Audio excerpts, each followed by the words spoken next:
WHSQ and WCBS-FM HD2, New York. Bart Scott. What the hell? Chris Carlin. Take a hike. We're good. This is Bart and Carlin. Buckle your chin strap. You're damn right it is. It is Bart and Carlin on ESPN New York, on the ESPN New York app, and over on YouTube. Jake Asman in for Bart today. It is a very big NFL trade deadline day. What's up, dude? What's up, Chris? First time we've worked together, but I've known you for years, so this is going to be fun. Unfortunate for you. I don't know about that. Yeah, kind of. A little bit. We got to try. How are you feeling about today with the trade deadline approaching and the possibilities of the Jets doing something?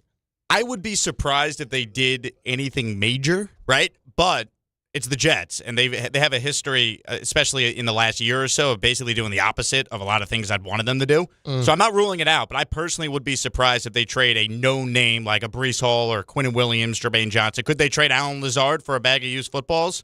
Maybe, but I don't think it's going to be a true needle mover move. I think the Michael Carter trade last week made sense, but I think that's about the extent of like a quote-unquote notable move they make today. I think what's really interesting is I'm sure there are a lot of people calling today.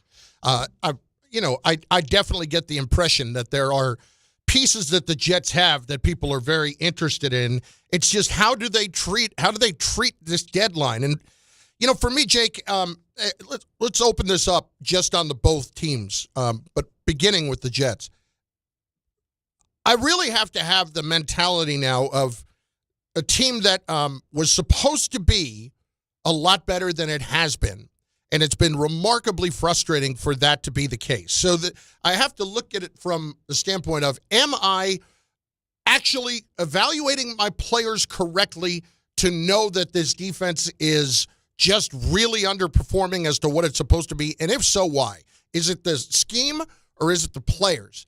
And I can't think that all these players dropped off immediately because the one thing you can say about Robert Saleh is it was always a much better defense. So I start to look at this and I think, I don't know that I want to go out of my way to make any real trades right now, anything that's really going to be of interest, unless it's A, going to help me in the short term, like within the next year or two, or B, it's going to put my defense in a much better position for next year. And I'm including offensive pieces on that, like Breece Hall. I agree. And I think if you're Aaron Glenn, you can't afford to be trading away guys that could help you win now. I understand he's in his first year, Chris, but he's got to win some games. He's got to show some competency. They still have 9 games to go here in the second half of the season, if you will, because they're coming off their bye this week against Cleveland. Like, if they go out there and they continue just to look awful, and we're talking about a team that is going to be picking at the top of the draft, I think there's a legit argument. Do you really want this coaching staff, this regime, making that pick? So they got to win some games here and at least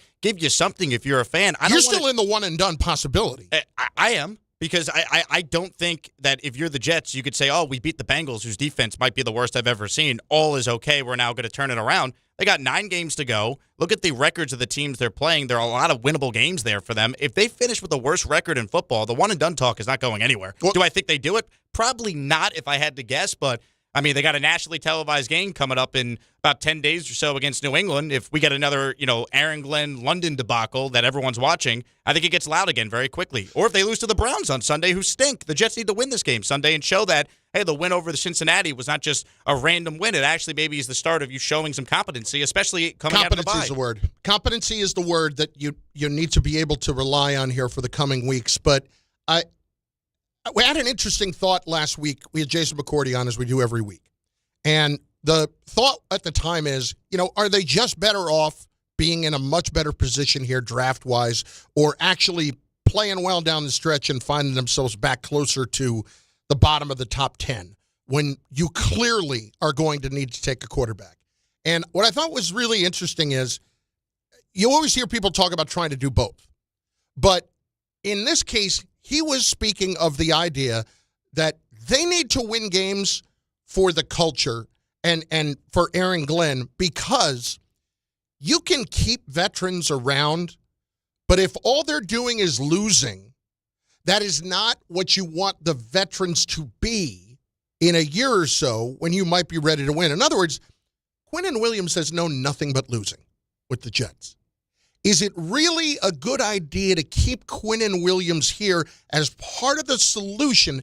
He's a really good player, but this is 6 years now where this is all he has known. How much more is he in his prime? And is he one of the veteran leaders that you're going to watch through no fault of his own who has been around nothing but losing? I think it's a fascinating conversation. But to me, a guy like Quinnen, that's a conversation for the offseason, right? When you probably have more teams that are interested in Quinnen Williams at that point. Blowing it up now, trading away your team captain, giving this regime an excuse. Oh, well, we weren't really trying to win this year. Look what we did at the trade deadline. Do you think you get more for Quinnen right now than you do with the offseason or not? I think they get more in the offseason if they waited. I do. I think when you look at just how these trades usually go for these big-time defensive players especially, I feel like the maximum return typically happens in the offseason. You get more teams involved. That's my thought process. There's some teams that this year, maybe they have too many injuries. They're not having the year they thought. They're not in it. But maybe they think they're Quinnen away in the offseason. What would it take for you today to consider trading Quinnen? I need a first-round pick. At least a first-round pick. At least. Or if you tell me it's a second, but I'm also getting a third, I'll listen to that. Because here's the thing with Quinnen. You look at his contract, right? You're going to have to redo it this offseason. He's only got about $5 million in guarantees left on it. There's already rumblings out there from a bunch of Jet reporters being like he's going to want more money. So, the agent is kind of putting the little feeler out there that this is coming. So if you've already determined, hey, we're not going to rework this deal, it could become an issue, then let me get what I can for him if I could get at least a second. But I'd rather just wait till the offseason. I think you could probably find a team that is like, we'll give you a late first for Quinnen Williams, and I think that would make sense from a Jet standpoint. The John Abraham trade, if you remember, they used that pick, I believe, to take Nick Mangold, RIP. So, it can be done, and you could find a really good player, and you could justify that deal if you wait till the offseason. It's justifying that deal, but you're not going to be justifying it for a couple of years until you know what that player turns out to be. Unless he's good right away, which does sometimes happen. Sometimes it happens, but, boy, I think if you're going to trade away somebody of that ilk for a second and a third, I think that's not enough. I'm with you. It has to be at least a one. Now, Bart has been really knocking on this door about, well, wait a second. You weren't willing to include Quinnen with a one to get Micah Parsons. I don't necessarily think that was the worst thing that they didn't go and get Micah Parsons, because he's an incredible player, but how much better would the Jets be right now with Micah Parsons than they are with Quinnen Williams? But Bart thought they'd won at least 2 more games. I don't know about that. I disagree with that. Yeah, I disagree with that, too. Also, Chris, if the one was this year's one, what would the conversation be about the Jets? Say they did have even a couple more wins. I wouldn't have done it for this year's one. I might have thought about pushing it off, but even then, I would think next year's, the 27 one, wouldn't be great, or would be a great pick, because I don't think they're going to be awesome next year now. It all depends especially on who if the you're playing rookie a rookie is. quarterback. Right. See, to me, it doesn't make any sense. Micah Parsons is a phenomenal player, but you're not in position to trade away your first-round pick when you need that pick to potentially use on a quarterback this year, or maybe a piece to help your quarterback in his development the following year. But are people going to be upset if you trade away Quinnen and all you get is a one when you had that chance? It's a public perception, not what's actually real. Public perception. Are people going to be upset when in their minds you had a chance to get a lot more for Quinnen than he actually ended up getting later in the year, and we're only 9 games later than that happening? I think Jet fans would understand they're in no position to be trading away a great player and a first-round pick when there's too much uncertainty on the quarterback situation. And now, knowing what we know about this coaching staff so far, you would feel terrible if you had Micah Parsons and nothing else to really point to, and you wouldn't even have your own draft pick. Let's say if it is this year, it's a non-starter. Even if it's the 27th first, I think there'd be a lot of Jet fans being like, really? To quote, Michael Kay using this analogy, be like having the Mona Lisa in the garage when you look at Micah Parsons on this defense. I mean, it's the Bengals have Trey Hendrickson. How's that helping their defense, right? Like, it's, to me, a great pass rusher is like the missing piece to a team that thinks they can win. The Jets are nowhere close to being a team that thinks they can win right now. I'm going to throw 2 other names at you as a fan, and I want you to think about them. I don't necessarily need an answer right now, but if you have an immediate answer, that's fine. Brees, we've talked about ad nauseum. Will McDonald, Jermaine Johnson.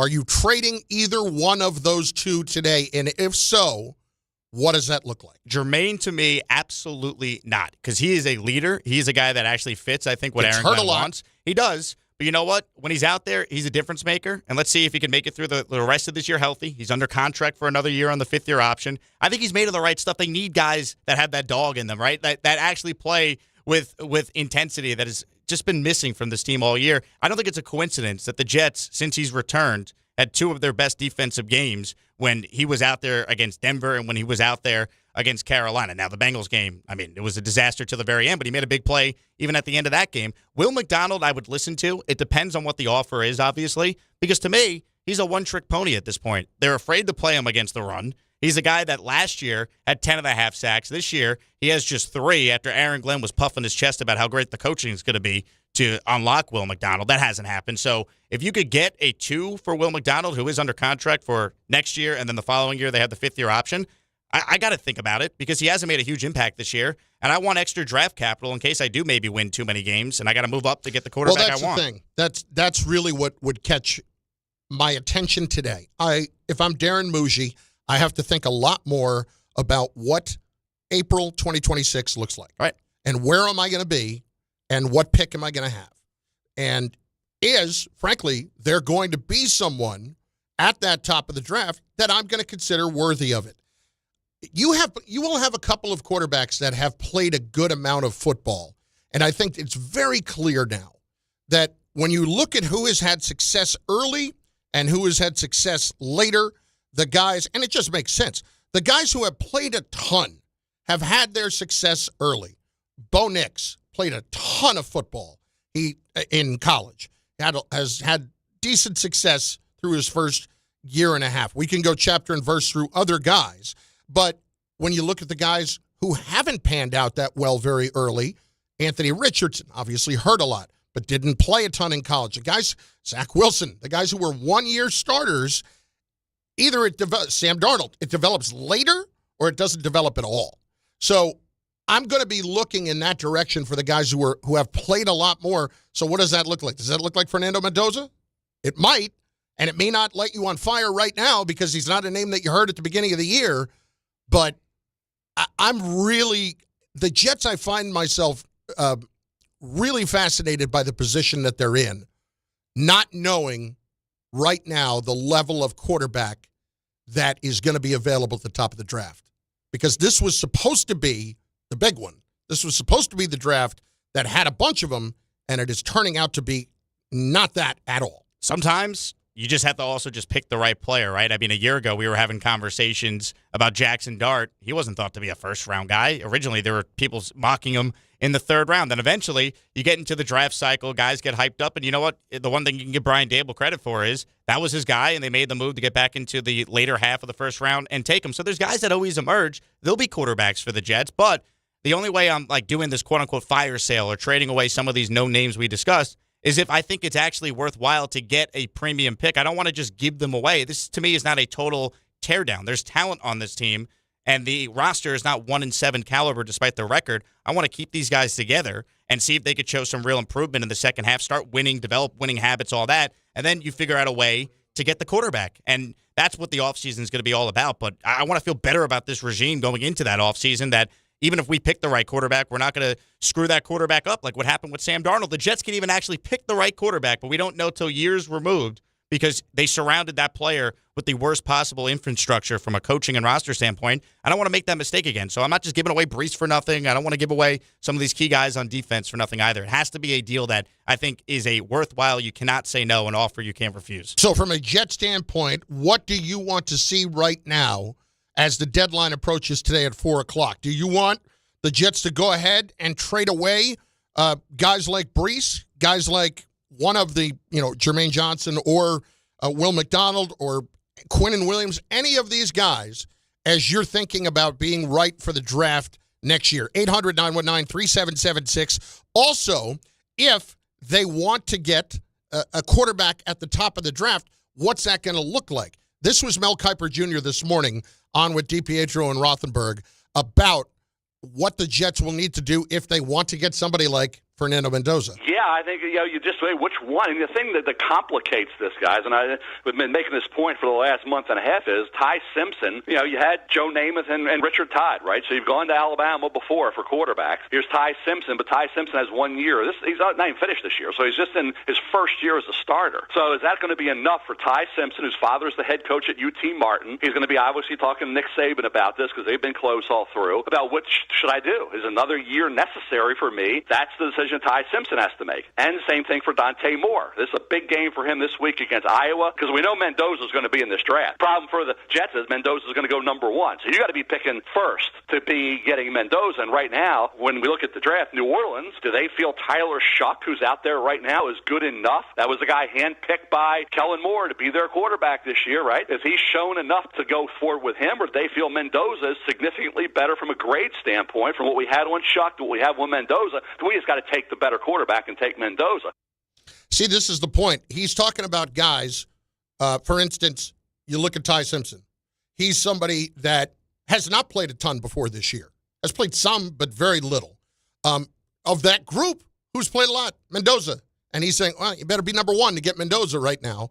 So you're really in a rock and a hard place, and that's why I'm thinking more and more about trading away pieces that I might not normally consider trading when they have not added up this year to making a difference on defense, and I need to position myself to get that number one pick. I think it all comes down to, though, what are you getting, right? Because if you could trade Breece Hall for a fifth, that fifth-round pick is not a needle mover and moving up to get Fernando Mendoza in this scenario anyway. This is where we agree. Breece Hall is going to be nothing but a help for a rookie quarterback. People can think that Breece Hall is not as good as we think he is. I think they're wrong. And I think if the Jets are trading away Breece Hall for a fifth-round pick, they're overestimating what Braylon Allen is. I think Braylon Allen's a nice player.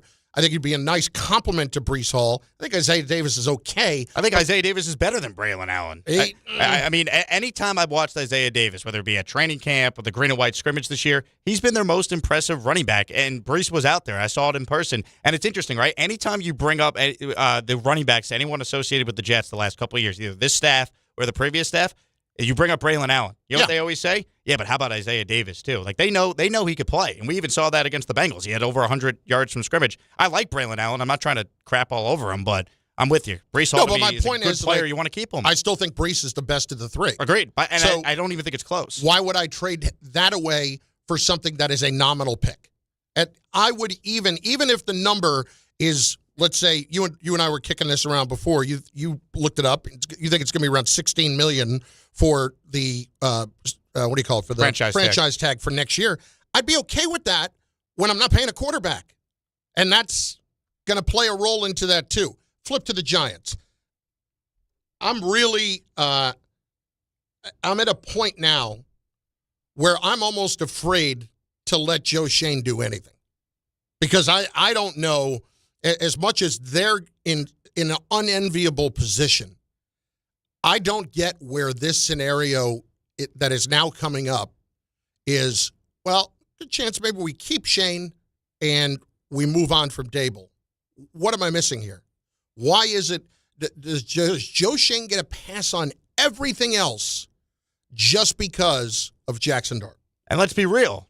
Jaxson Dart wouldn't be here if Brian Daboll wasn't a staunch advocate for him either. So I don't think we could even separate, well, he gave you Jaxson Dart, and that's enough. At what point does the record speak for itself, Chris, right? This team is again 2-7. The last 21 games, they're 3-18. The last 26 games, they're 5-21. They're putrid against the NFC East. It's 5-17-1 since they took over. I mean, it's year 4. They have the 6th worst record in the NFL since they were hired. And think about that. That actually includes a year where they made the playoffs and won a playoff game. It's the 2nd worst record in the league over the last 3 years. When is enough enough? And if you want to make the job more attractive, I think if you have a clean slate with both GM and coach being brand new, it makes your job even more attractive on top of the fact you have a franchise quarterback seemingly in Jaxson Dart. Look, it's becoming more and more clear that he's the guy. But my problem, his ability is there. Nobody seems to be able to get through, that the contact has to stop. It is a concern. When the other day, and I beat the drum on this yesterday so much, he's initiating contact. He's not even just getting tackled in spots where he shouldn't. He's leaning in with his shoulder. And do you when think he's running they're out even of bounds on the sideline? Well, here's the thing. Do you think Brian Daboll's even telling him, hey, man, don't take those hits? I think Brian Daboll might be afraid to give him any sort of like negative criticism because deep down he knows, hey, I need Jaxson Dart to probably advocate for me to save my job. I mean, that's incredible malpractice if that's the case. He was running into the medical tent to make sure that he could get him back in. I think he's desperate. I know. And then you hear him after the game the other day, and he's like, kid's a competitor. Kid gets after it. Like, it was the only positive stuff he had to say. It was the only non-4-second answer that he gave at all post-game yesterday, Sunday rather. But I don't believe for a minute as a coach that you are not trying to coach that out of him. Like, you have to. And if you're not, you're worse than I thought. Even if he is, quote-unquote, trying to coach it out of him, like, is it, like, aggressive? It's not getting through. Right? Like, the message obviously isn't working, and I don't want to sit here and say, oh, he's not trying. I'm sure he is, but I just think when you're desperate in life, you do crazy things, right? I think Brian Daboll is desperate. We saw what happened with the medical tent. We're seeing him even leaving Jaxson Dart in these games late to make the final score probably look more respectable than it should have been. That game wasn't as close as what the final score indicated. The Giants I didn't have as much of a problem of him leaving him in the other day because it's a 3-score game, and what was there, 5 minutes left, something like that. I get it. The game's probably over, but I think that's still playing to the end. It's just, dude, you cannot keep taking these hits and bracing yourself for them and getting ready for them, like initiating some of them. What are you doing? Like, that, to me, is incredibly selfish play because you're going to end up costing the team. When the coach comes out and says the 22-year-old is the leader of this football team after 5 and 6 games, and you're not getting it across that you have to stop taking these hits, then what are you even doing? Like, the one thing that everybody has to grasp onto, you are putting in harm's way, and you're not allowing that to happen. So when I talk about this with Shane, and just getting back to the deadline today, I'm sure they're getting calls on Thibodeau. I'm sure they're getting calls on Dexter Lawrence because they've seen what's happened over the last week. I don't know that I'm letting Joe Schoen make any of these decisions right now because this is a clean sweep to me. This should not be – the decisions should have already been made about where you're headed. And so when it comes to that level of player with these guys, I'm not letting this guy determine, A, what I get for him right now, B, what I could potentially get in the offseason, as you're making that same point about Quinnen Williams. Let somebody else decide if whoever the next guy is, if they want him here long term. Completely agree. And here's the other thing, too, and I've seen people say this. I know Gary Myers had a tweet today about this. They got to get Jaxson Dart another receiver because his development could be affected. Stop. Can we stop with that? His development is not going to be affected. They have, 10 games to go at this point? I mean, can we stop with or it's less than 10 Why games. would you trade away an asset? Let's talk about this for a second. You traded up to get him, so you're already short a third-round pick this year.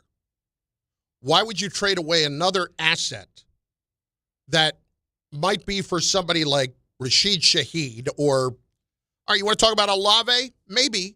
That's a guy with a lot of concussion issues that I'd be very worried about. Why am I letting him trade an asset away right now when I'm already a little bit shorthanded going into the draft next year? Yeah, it's worth it if Dart's the guy. Why am I doing that?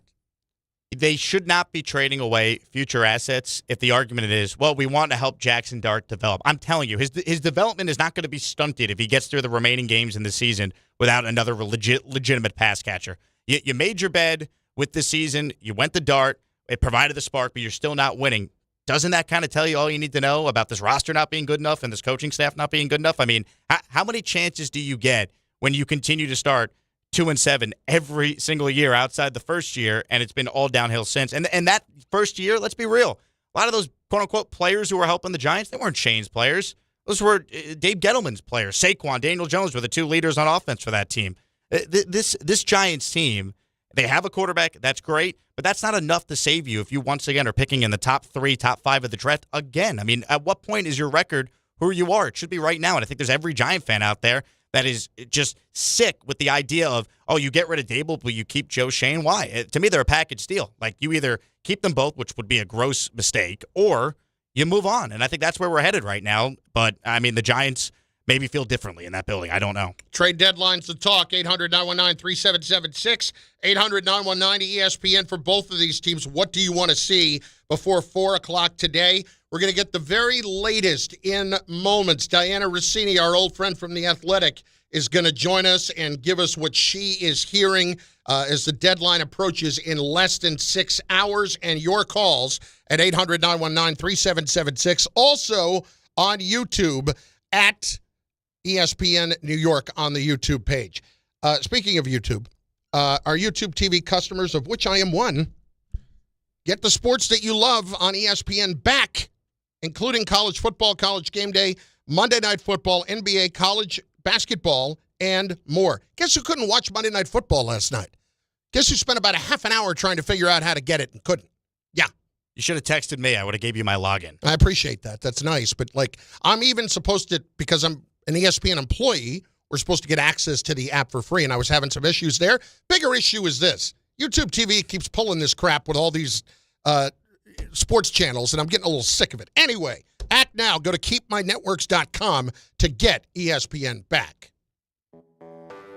When you're hiring, have you ever felt like you're missing out on meeting truly great candidates for your roles? It seems impossible to find them, but they have to be out there somewhere, right? Well, they're not hard to find when you know where to go, and that place is ZipRecruiter. And right now, you can try ZipRecruiter for free at ZipRecruiter.com/ESPN. ZipRecruiter helps 10 million people with their job search every day. And because these people are actively looking for jobs just like yours, it's easy to find the right person right away. In fact, 4 out of 5 employers who post on ZipRecruiter get a quality candidate within the first day. But if you're not using ZipRecruiter, you're missing out. So see what it's like when the impossible is easy. When you go to ZipRecruiter.com/ESPN right now to try ZipRecruiter for free. Once again, that's ZipRecruiter.com/ESPN. ZipRecruiter.com/ESPN. Never miss out on great candidates with ZipRecruiter. Heavy traffic, big delays on the Jackie Robinson Parkway westbound by Forest Park Drive. It's a crash. Right lane is closed. Bell Parkway westbound is slowing down by Flatbush Avenue with construction. In Fairfield County, Westport, the Merritt Parkway is closed southbound by Route 7 at exit 20 down toward exit 17. That is a vehicle fire. And in New Jersey, westbound Route 4, it's a mess at Queen Anne Road, Teaneck with an accident. At least one lane is out. Mass transit looking good. Earlier problems on path have been corrected.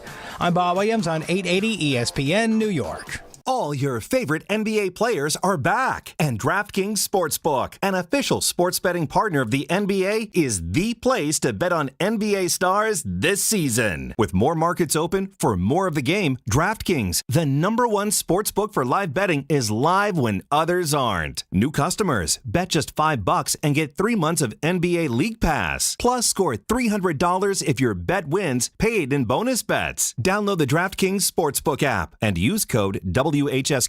That's code WHSQ. Bet $5 and get 3 months of League Pass, plus get $300 in bonus bets if your bet wins. In partnership with DraftKings. The crown is yours. Gambling problem? Call 877-8-HOPE-NY or text HOPE-NY 467-369. 21 and over. New York only. Eligibility and restrictions apply. Bet must win to receive bonus bets which expire in 7 days. Minimum odds required. NBA League Pass auto renews until canceled. Additional terms at dkng.co/audio. Limited time offer. The Hess truck's back and it's better than ever. Roaring engines this year. Hess race cars are here. The Hess stock car races are loaded with lights, sounds, and a powerful racing motor.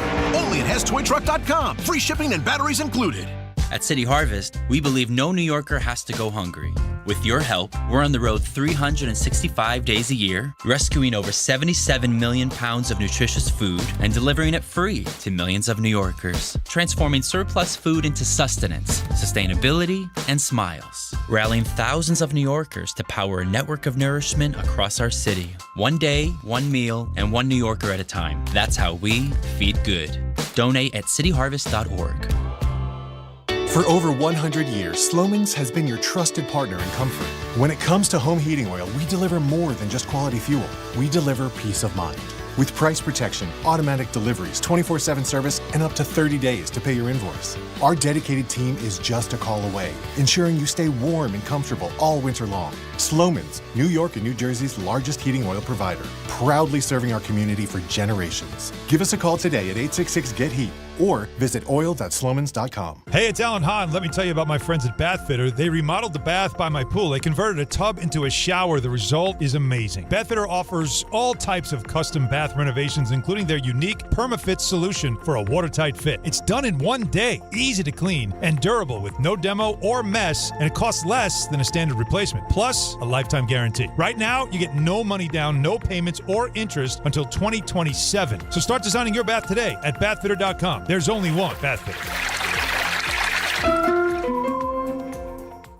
YouTube TV customers get the sports you love on ESPN back, including college football, college game day, Monday Night Football, the NBA, college basketball, and more. Act now. Go to keepmynetworks.com to get ESPN back.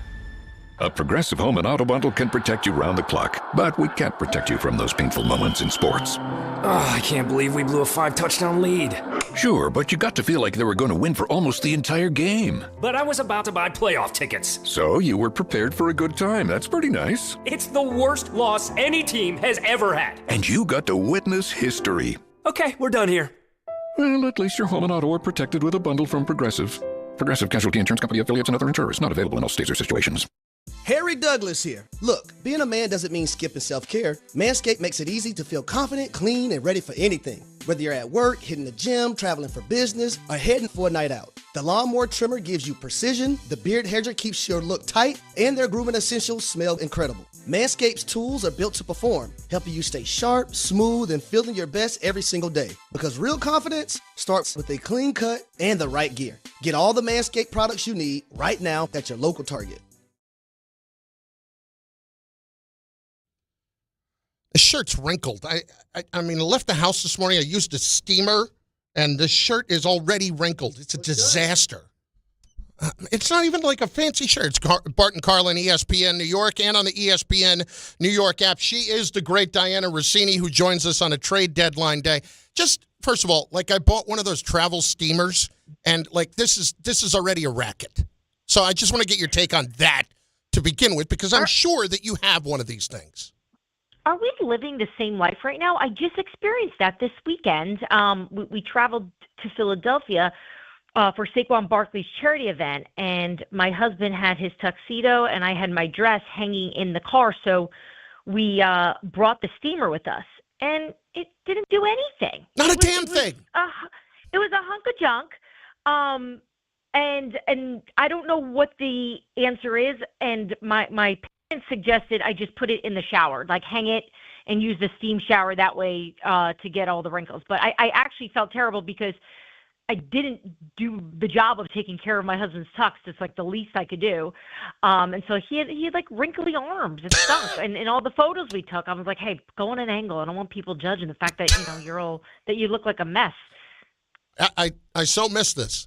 You had to leave, didn't you? You had to go to the Athletic. Oh, I know, I miss you guys. Well, how's the shirt looking though? Now It's not even a flannel. It's like a fake flannel, cheap shirt, and maybe that's the problem. It's not like I paid $20 for it, but it's just a cheap shirt, and it looks completely wrinkled. I left the house this morning. It looked fine. Hot take. I don't think it's that wrinkled, Chris. I think you're overselling it. I think you look good. Yeah, Jake, the best part about this is like he says like fake flannel, as if flannel isn't like already cheap, right? Like how cheap is that shirt? This is a good point. What bin did you pick that up? I mean, this is coming from a person that shops at TJ Maxx religiously, so no judgment.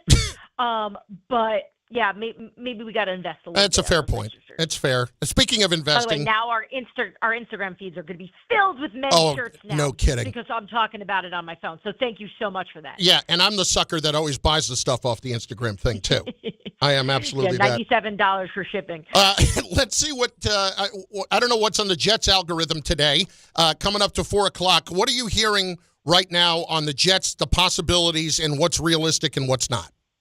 Yeah, the Jets have been getting calls on Quinnen Williams. They've been getting calls on Breece Hall, but pretty consistently over the last, I feel like even week and a half.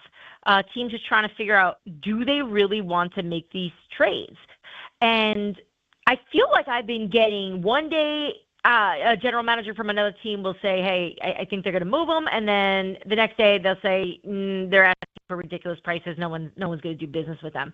So where are we at right now, just a few hours away? I can tell you the Quinnen Williams one is the one I'm watching. I think teams around the league right now think that the Jets are at least more open to having a conversation about it than they were just a few days ago.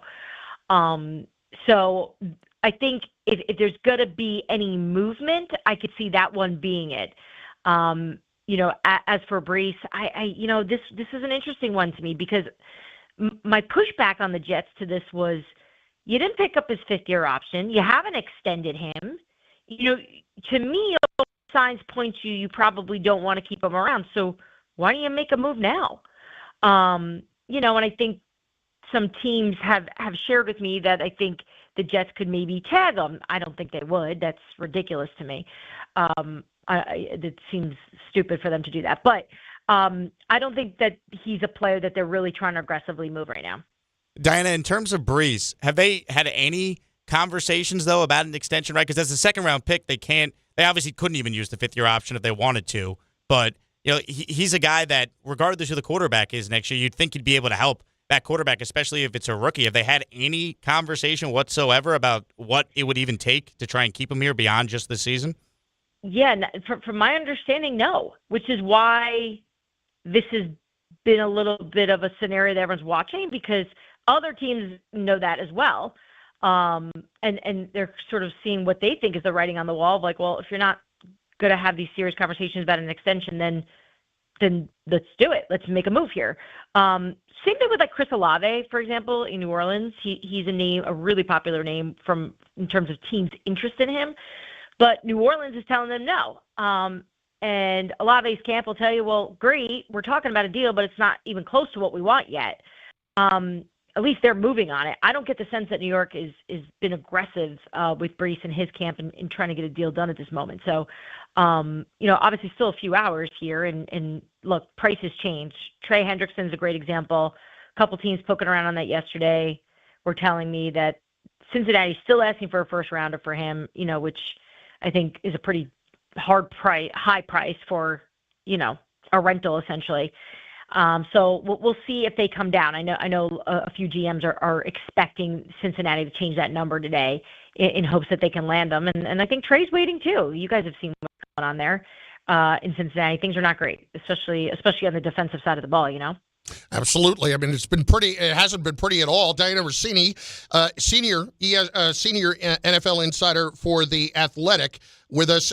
Giants-wise, it's interesting to me that you seem to be, at least what we've seen the last day or two, there seems to be a little bit more shifting toward Joe Schoen staying and maybe Daboll going, and I'm wondering if that is something, if it's not just a clean sweep of the front office and the coaching staff at the end of the year, how they approach today from that standpoint.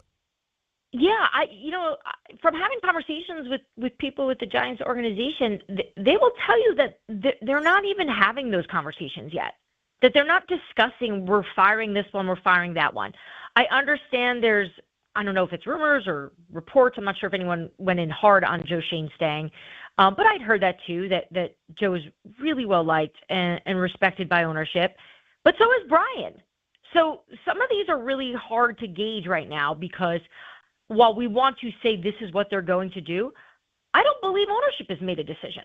I mean, we were in the same position a year ago, and I can tell you that week leading into the final game of the season, making phone calls, I felt very firm that they were going to get fired. Like I felt very good. I thought Monday morning, that was going to be my day, spending it, talking to you guys, and talking and writing about it for The Athletic. And it changed. And it changed with a Friday afternoon meeting where ownership sat with Brian Daboll and Joe Schoen, and they discussed that plan that they eventually shared with us, or excuse me, that they shared that they discussed that.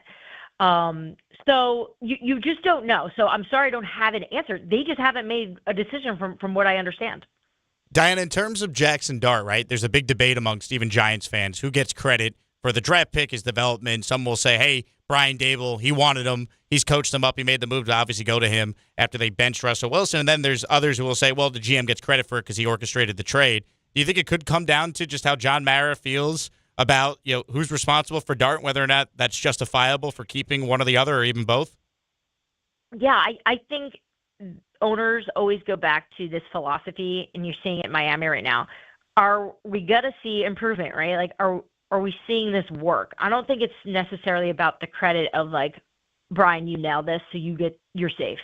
I think it's, are you making this quarterback good? Are you getting him to the level of Josh Allen, of which is the hope there? I think we can all agree it's not there. He's got potential to be very good. Is Brian the right coach? Because there's a world too where next year they hire a different type of coach, and you're like, man, if only a really good offensive-minded head coach could get the most out of Jaxson Dart, who would that be? And it makes you wonder, is Brian Daboll the right guy for Jaxson Dart, or is there someone better? But in terms of who the player is, I know they believe in him and they think that he's going to be the future Giants quarterback. So at least they nailed that. I just don't think whoever picked him is safe. It's what do they do with him, and what do they do with the pieces around him? And unfortunately, we're seeing it at a moment where I really thought if they beat the Eagles, it was going to change the journey of this team. And it just felt so much bigger than I think a lot of people felt, or at least were watching it. And obviously the wheels kind of have fallen off since. But yeah, I think Brian Daboll is well aware that the pressure's on, and he's certainly not safe. So how do they approach today? Will they listen on guys like Thibodeau, or is it will even talk about trying to help him and maybe getting another receiver to keep his development going for the rest of the year? Yeah, Chris, they're definitely listening. Thibodeau is an interesting one. I know we all report that they're not moving him, but just like every player, there's a price, right? So they're asking for a first rounder for him, but they're not actively shopping him. But teams have called and checked in on it and have listened. And that's, by the way, that's almost a fact with every time a GM or a head coach comes out and says we're not moving him. I can tell you they may not be moving him, but they're listening, because they have to. They should. It's good business. It's why Howie Roseman listened on A.J. Brown. It's why Liam Cohn and company listened on Brian Thomas Jr. It's you have to hear what's out there. But I'm not getting the sense that the New York Giants are going hard for a wide receiver. No. I think if anything, they're listening to selling off assets. Look, they could still make a move, but that's really trickled off over the last few days in terms of them being buyers in this market right now. Dianna, is there a surprise or two that you are anticipating, not New York here, just in general, with a star who you think actually could be moved that no one's talking about? No, I'm bored out of my mind. I'm waiting. I want one. There was a time where I thought there would be something, because there was so much smoke that I'm like, okay, we've all been doing this long enough. Like, usually when all these big star names are out there, one of them will get a bite. But with no Myles Garrett going anywhere, and Max Crosby staying in Vegas and wanting to stay in Vegas, no quarterback movement, A.J. Brown staying in Philly, they're not dealing him. It's just like, who's left? Jeffrey Simmons, they're not moving him in Tennessee. I know a lot of teams are interested in him, but you've got teams like the Buffalo Bills. They want to make a move on the defensive side of the ball. The Lions want to make a move on the defensive side of the ball. The Patriots, the Seattle Seahawks I'm watching. They want a wide receiver, right? But where are these guys? Where are these players? And I think that's been the story so far up to this point at 10:45 on trade deadline day of there's a lot of need, just not a lot of supply. You're the best. Appreciate it. No, it's a busy day, although apparently not. Apparently you're just bored. It is, but it isn't, right? Because it's like everyone's talking. People are so gossipy today, and nobody wants to just make the call directly to the team, and they go through the reporters, and it's more annoying work. But yeah, I'm waiting for the big one, and I'm waiting, meaning like I want one, not that I expect it. But the Quinnen Williams, to me, I think that'll be huge if for the Jets, and I think for any team that gets him, if that were to be something that actually happens. But we'll see what the new regime thinks and how they do business, because that's also interesting to me too. I love talking to other teams about these new GMs. What do they like to work with? Are there a lot of layers? Do you feel like Woody's involved? And so we're going to learn a lot about a lot of these teams that have these new general managers and how they do business. Appreciate the time as always. Thanks, Dianna. Thanks, guys. Yeah, have me on anytime. I love hearing your voice. She's the best. Dianna Russini. She is the senior NFL insider for The Athletic, and she was somebody that we used to I had a segment when I was filling in for Greeny a lot for the course of a year or so, where she would come on every week after she was doing Get Up, and we had Dear Dianna, which was any life problems you have, you send to Dianna, because she has the Jersey knowledge. She has the Jersey edge, and so she's not sugarcoating anything, and it was amazing. So you have to be from Jersey to be qualified to give life advice? No, it's just another... You have to be named Dianna to be qualified to give life advice. No, she was... You speak to her, you know that like there's so many outside interests and things going on in her head. That's why I can say to her, look at my shirt, it's wrinkled. It's just a freaking disaster. It's not that wrinkled. But it is. Look at this. And I'm looking at myself in the YouTube thing. All right, listen, maybe you're a kid. You know, I mean, you look nice. You're selling yourself short. It is Bart Carlin Just go to on TJ ESPN Maxx, New see York. what Dianna does. They got some great deals there. Where do you think this is from? This is Destination XL, buddy boy. Ooh. This is DXL. That is not high end. That is not high end. I would never know. Yeah, I appreciate that. It doesn't have a little, polo mark or anything on it that you pay an extra $90 for. No flamingo? No. Bart Carlin on ESPN New York and on the ESPN New York app, 800-919-3776 on the trade deadline. Next, what you want to see the Giants do, what you want to see the Jets do. We get into it all with you in just moments on ESPN New York.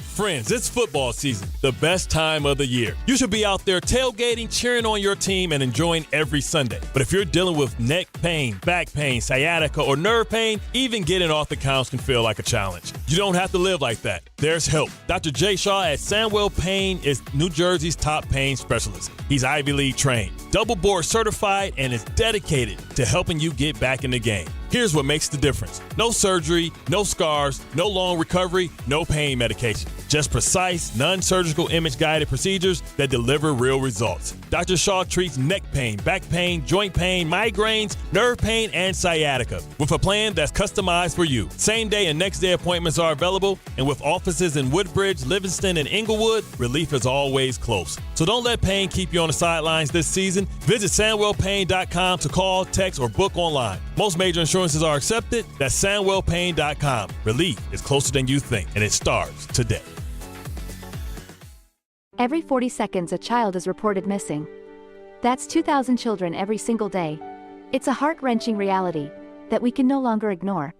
Find the Children is a nonprofit organization dedicated to helping find missing kids. You can be a part of their mission by donating your unwanted vehicle, running or not. Call 1-800-294-0222. We guarantee that you will receive the maximum tax deduction. We provide fast, free pickup with 24-hour response. Call 1-800-294-0222. Find the Children provides crucial resources to help find missing children and educational materials to teach kids how to recognize and avoid predators. Our recovery programs have a proven track record of reuniting kids with their families. It's time to act. Donate your unwanted or unused car. Help us build a world where every child is safe. Pick up the phone and call 1-800-294-0222. Together, we can bring these kids home safely.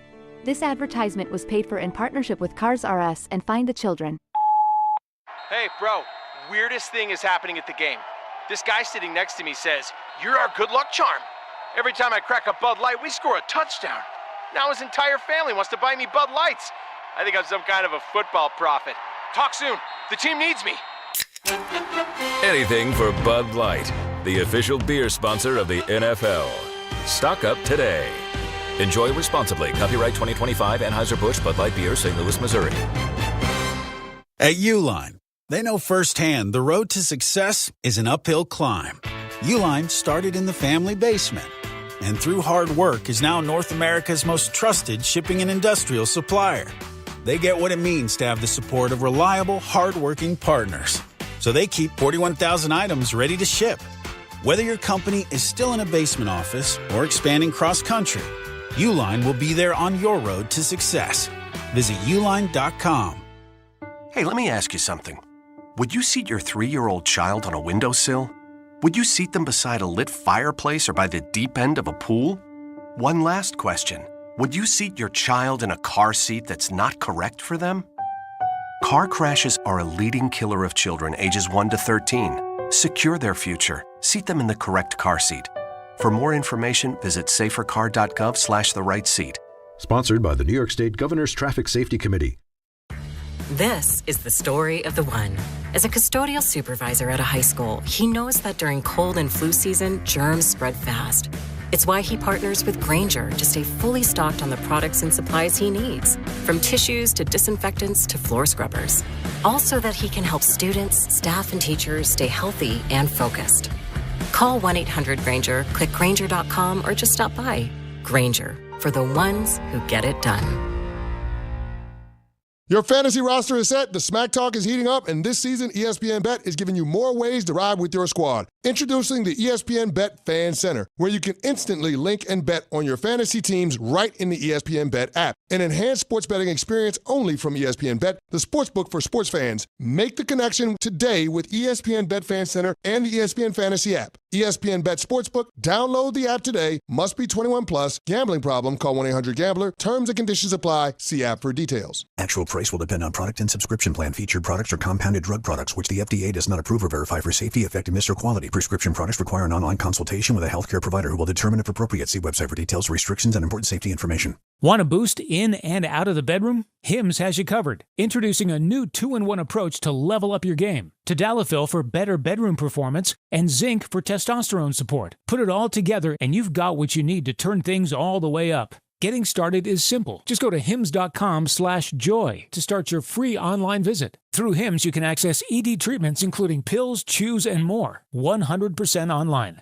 No office visits, no pharmacy lines. Just fill out a simple intake form and a licensed medical provider will determine if treatment's right for you. If prescribed, it ships free and discreetly to your door. Find affordable treatment options at up to 95% less than brand names at hims.com/joy. That's hims.com/joy, hims.com/joy. Fight fans, Bud Light and ESPN New York are sending you to UFC at Madison Square Garden. Tap the Bud Light tile on the ESPN New York app and enter for your chance to win a pair of tickets in the ESPN Suite. Catching the action alongside ESPN New York's Peter Rosenberg. Listen and enter through the Bud Light tile to score your shot at the ultimate fight night. Bud Light is proud to be the official beer sponsor of UFC. Bud Light, easy to drink, easy to enjoy. Enjoy responsibly. Anheuser-Busch Bud Light Beer, St. Louis, Missouri.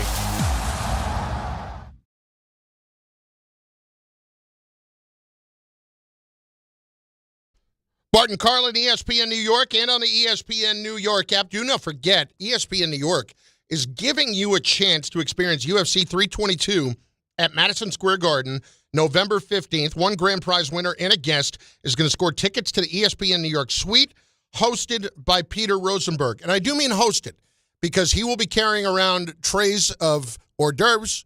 He will be getting you drinks. He will be doing whatever you need him to do. You need him to go out and park the car, he'll take care of it. That won't be a problem. He'll park your car? He will. Wow. Toss him the keys. Just say, listen, go get it detailed, buffed with a fine chamois, and he will take care of it. That's how good of a dude he is as one of New York's biggest sports personalities, according to this copy that I'm reading. Because you can enjoy the energy of the Garden, the comfort of a private suite, and world-class UFC action while Peter Rosenberg makes sure that your white walls get completely washed down. Kind of sounds like you don't think he's one of New York's biggest personalities. You just said according to this copy, not according to Chris Carlin, who's reading copy. I'm reading what's in front of me. I'm doing what I'm told. You're like Ron Burgundy. You just read whatever on the script? Exactly. To enter, find the contest tile on the ESPN New York app to submit your entry. Brought to you by Bud Light, proud to be the official beer sponsor of UFC. Bud Light, easy to drink, easy to enjoy. Enjoy responsibly. Anheuser-Busch, Bud Light Beer, St. Louis, Missouri. Listen, you were saying before you thought it was a joke that he's listed as one of New York's biggest sports personalities. I said no such thing. Yeah, whatever. How dare you? Moose in Jamaica is up on ESPN New York. Moose, what's going on, dude? How are you? Doing well, Carlin and Jake, the best last name I've ever heard of. Anyway, how are you this morning? How's everybody recovering from? Well, I know, Chris, you're happy about your Steelers with the upset, but I mean, Not really. I still don't think they're any good, but that's fine. You have a season, though. You get to enjoy watching your team actually win and I be have to in watch the mix. Aaron Rodgers. He's playing well. Okay. He's playing well. Is he not? He's fine. He's fine. He's better than what you've had. Put it this way. I just have trouble rooting for him. That's all. And that's my biggest issue with it. And I get it. I'm spoiled, first world problems that I actually have a season to enjoy. Must be nice. I get that. Yeah, I get that. Anyway. So yes, you're getting to the point of, because we don't want to defer from the topic, but so this may seem unpopular amongst Jets fans, but considering the team is maybe a quarterback away, developed talent offensively and defensively, a weapon with Garrett Wilson, they probably have to move Breece Hall, and they could probably get a second or a third, or like a third and a fourth, or a third and a conditional fifth. I think move that's Quinnen high. Williams. Yeah, I think that's very high to get for Breece Hall right now. And not move Quinnen Williams because he's a potential game wrecker, like game changer. You just stick with him until you give him another. He's already under contract. You could probably give him another one. He'll retire as a Jet, lifelong Jet. And as for the Giants, real quick, Kayvon Thibodeau, Brian Okereke, if you can get maybe a fourth and a sixth, or a third, a conditional third, then you move them. Otherwise, you keep them and live with the consequences of them walking. And I think the Jets should really look into. They may not need to reach in the first round, like the top draft pick they're supposed to get for a quarterback. I like Colby Allard. I really like the Penn State quarterback. He had a great year last year. Less weapons this year. There are so many things wrong with what has been said in the last 2.5 minutes that I just couldn't listen anymore. Number one, it's Drew Aller. Number two, he hasn't played in the last few games because he's out for the year. Number three, when you did see him play, I don't know that I would be signing up for that anytime soon. He wasn't any good. No.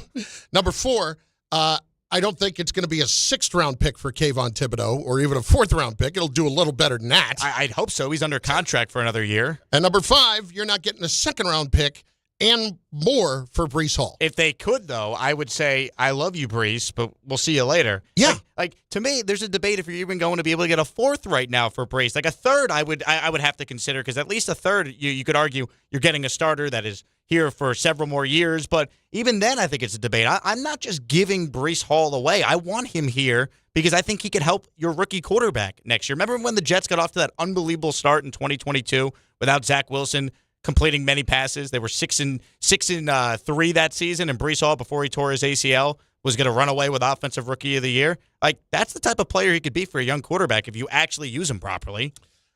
There were so many things wrong. Like, I almost had a seizure in the middle of that phone call. Yeah, no, that you would have been on your own. You would have been fine. You do shows alone all the time. Permission to rip off your shirt if they have to do the medic check. Like, you don't seem to care too much. Of course, but I wouldn't want to put you through that. I'll take one for the team. I'm trying to help. I appreciate that. Maybe we kill the YouTube stream for that one. We're not trying to get demonetized. And maybe you get a little bit more money. Bart Carlin, ESPN New York. Some people just know you can save money on car insurance by checking Allstate first. Like to check the weather first, before wearing face paint to the game. Bro, your Go Cats is dripping into your nachos. Oh, and now paint is in my eyes. Interception! Did you see that? No! Yeah, checking first is smart. So check Allstate first and see what you could save. You're in good hands with Allstate. Potential savings vary, including based on how you buy, subject to terms, conditions, and availability. Allstate North American Insurance Company and affiliates, Northbrook, Illinois. You're standing inside a secret prison. It houses the Nazi high command.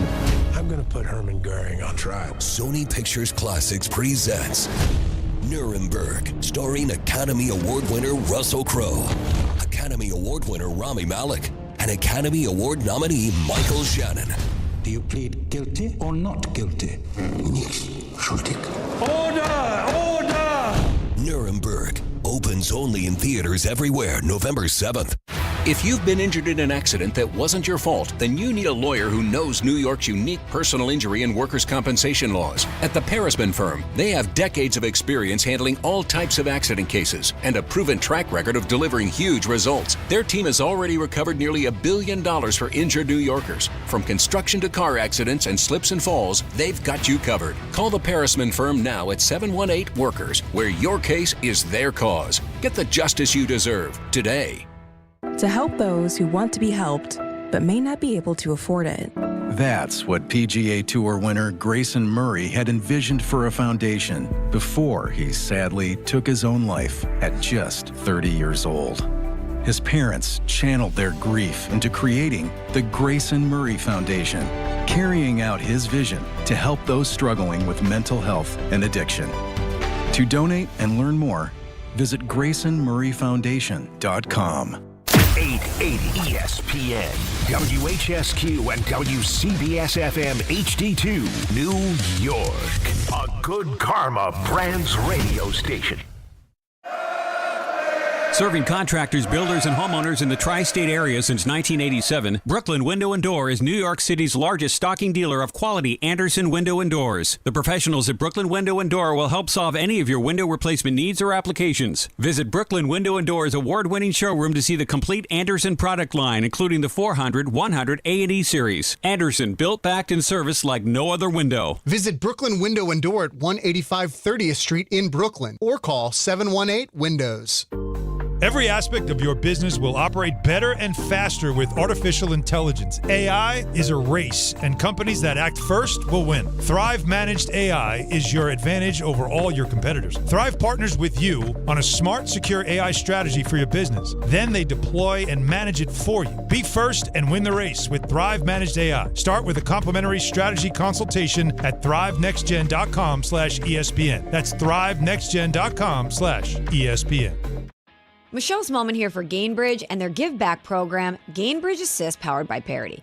Gainbridge and Gainbridge Assist, powered by Parity's goal is to empower girls and women through sports and education, providing 32 organizations in 21 states $222 of grant funding during 2025. These grants aim to level the playing field and expand access to sports and education for girls and women across the country. Here's to a future with no limits for women's sports with Gainbridge and Gainbridge Assist, powered by Parity.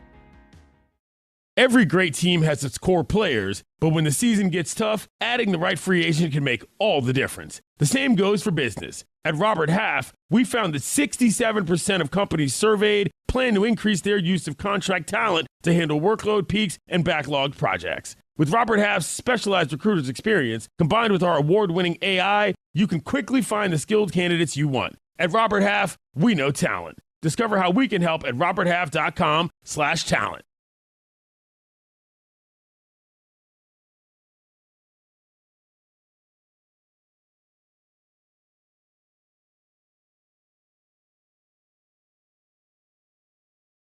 Two of my favorites today. First, Dianna, now Harry. Now time for the Harry Douglas Report.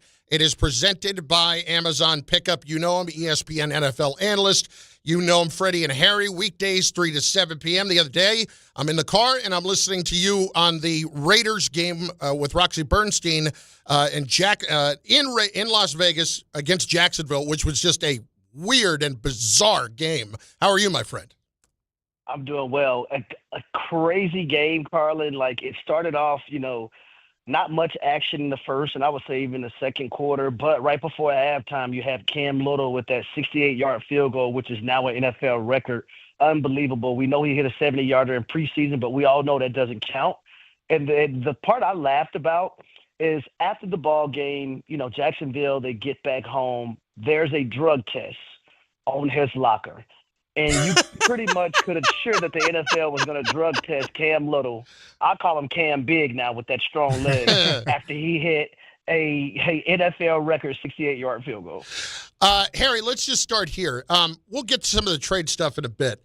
My big issue right now is Jaxson Dart and avoiding contact. He was initiating some contact the other day.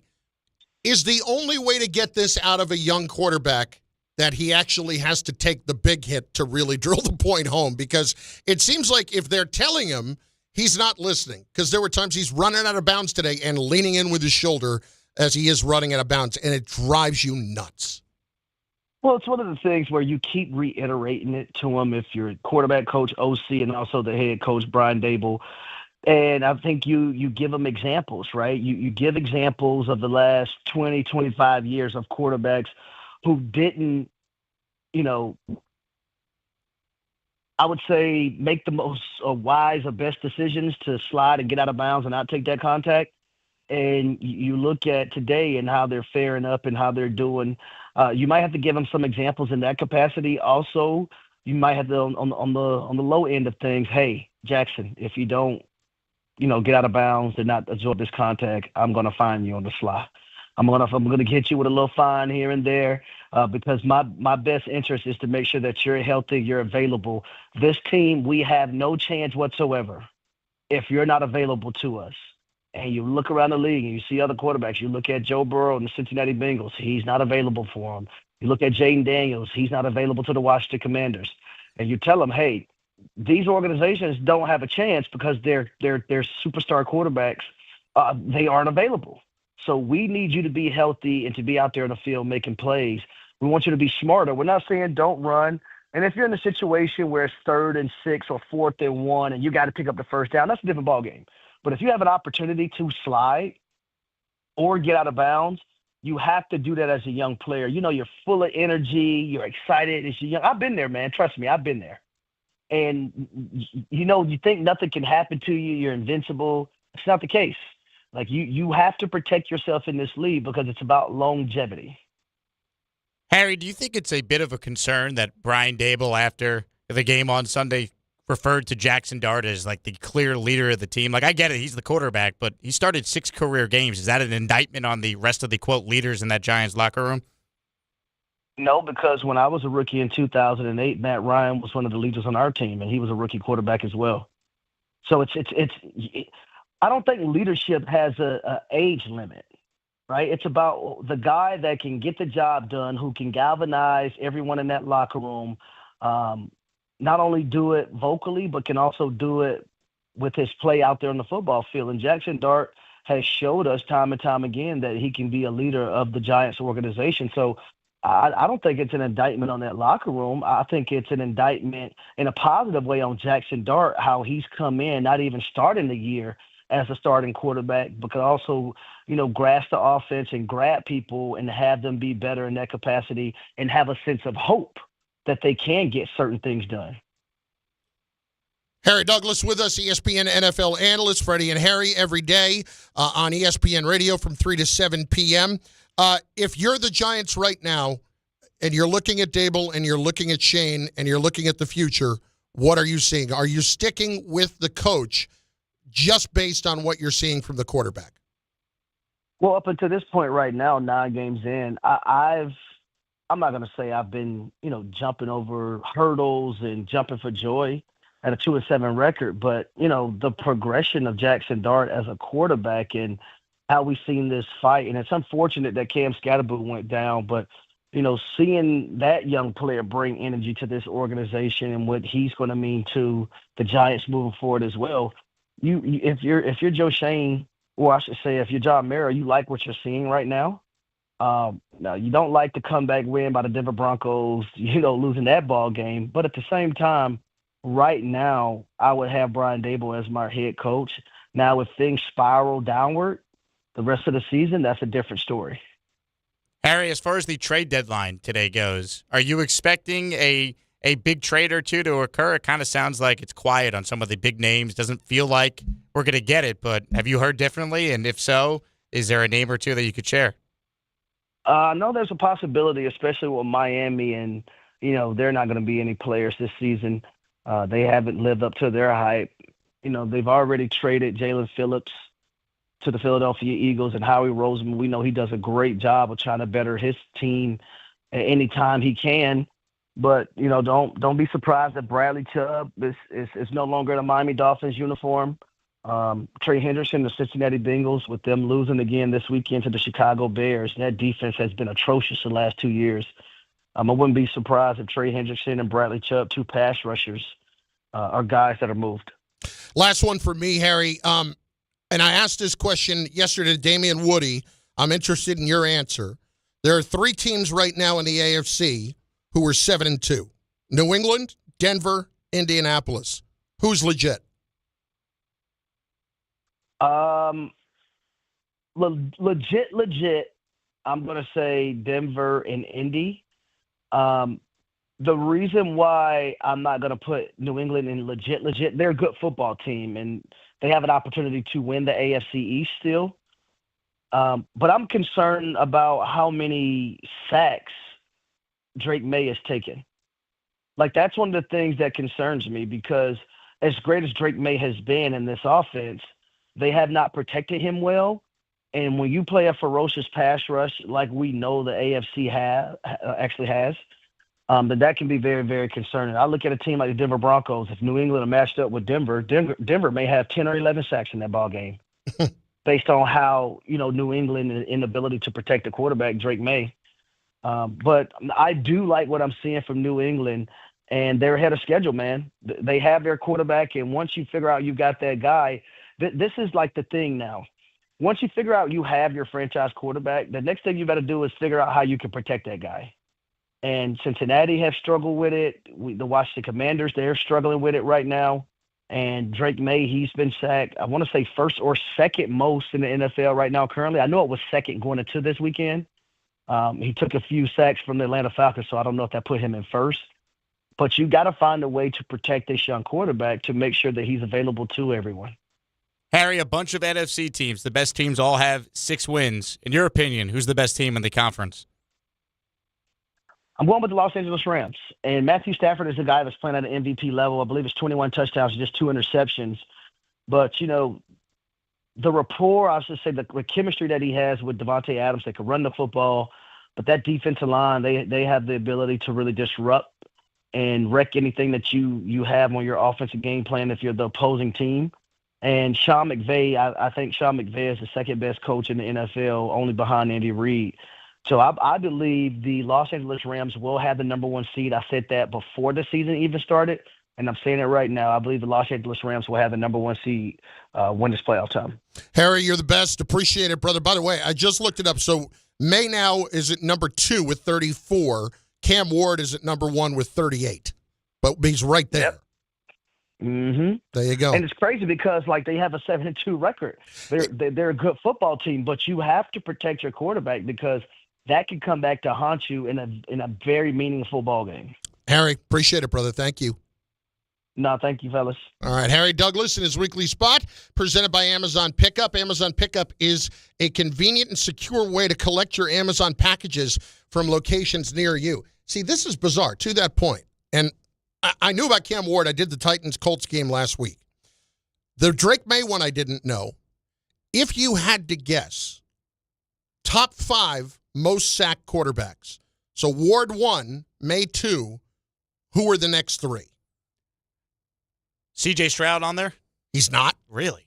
Yep. C.J. Stroud is not even top 10. That's interesting because all I keep hearing about is how bad their offensive line is. Yeah, he's tied for 13th. He's been sacked only 17 times. You know what? The Jets have had a couple games that have been completely lopsided with Fields holding onto the ball. Is Fields on there? He is, 22. Okay. He's 5th. But the next 2, I'm just going to tell you, are not ones that you would immediately think would be in that group. I won't say Lamar. At least I would. Maybe Allen. you would. I don't know. What about Baker Mayfield? No. He holds the ball a while to make plays. One NFC, one AFC team. One NFC, one AFC. Okay. AFC-wise, is it Joe Flacco if you combine total sacks allowed for Cleveland? And no? Damn. AFC gets sacked a ton. Ooh. Trevor Lawrence? No, he is 6th. Damn. He and Geno Smith are tied for 6th. What division is the AFC team? West. AFC West. Oh, Geno Smith. Raiders. Yeah, he's tied for 6th. One that you wouldn't expect. All right, you want Patrick to Mahomes? No. Justin Herbert? Justin Herbert is 4th. Wow. I'm sorry, Justin Herbert is 3rd. He has been sacked 28 times, and Jalen Hurts has been sacked 25 times. He is 4th in the league. That, to me, is really surprising. Yeah. Herbert, I guess, shouldn't be maybe because they lost, Slater in the summer. They just lost Alt. Right. And Alt had missed 3 games as it was. But still, the fact that they are where they are, you wouldn't necessarily think that. Yep. But the rest of them, you go through the top 10, the only team that you wouldn't expect to be there would have been Jared Goff, and he's a 10th. But anyway, point being, it is weird the way sometimes you will have high sack numbers for good quarterbacks, and for whatever reason, they're able to take that kind of abuse. I think of Burrow the year the Bengals went to the Super Bowl. He even sacked something like 49 times. Wasn't he sacked 10 times in that wild card win over the Titans alone? Yeah. Like, he got sacked 10 times in a playoff game, and they won that playoff game. Yes, it was nuts. It's Bart Carlin on ESPN New York and on the ESPN New York app. He is Jake Asman in for Bart today. Want to go back to something. We had Dianna Russini on last hour. And Dianna, of course, senior NFL insider for The Athletic, is monitoring what's going on with the trade deadline.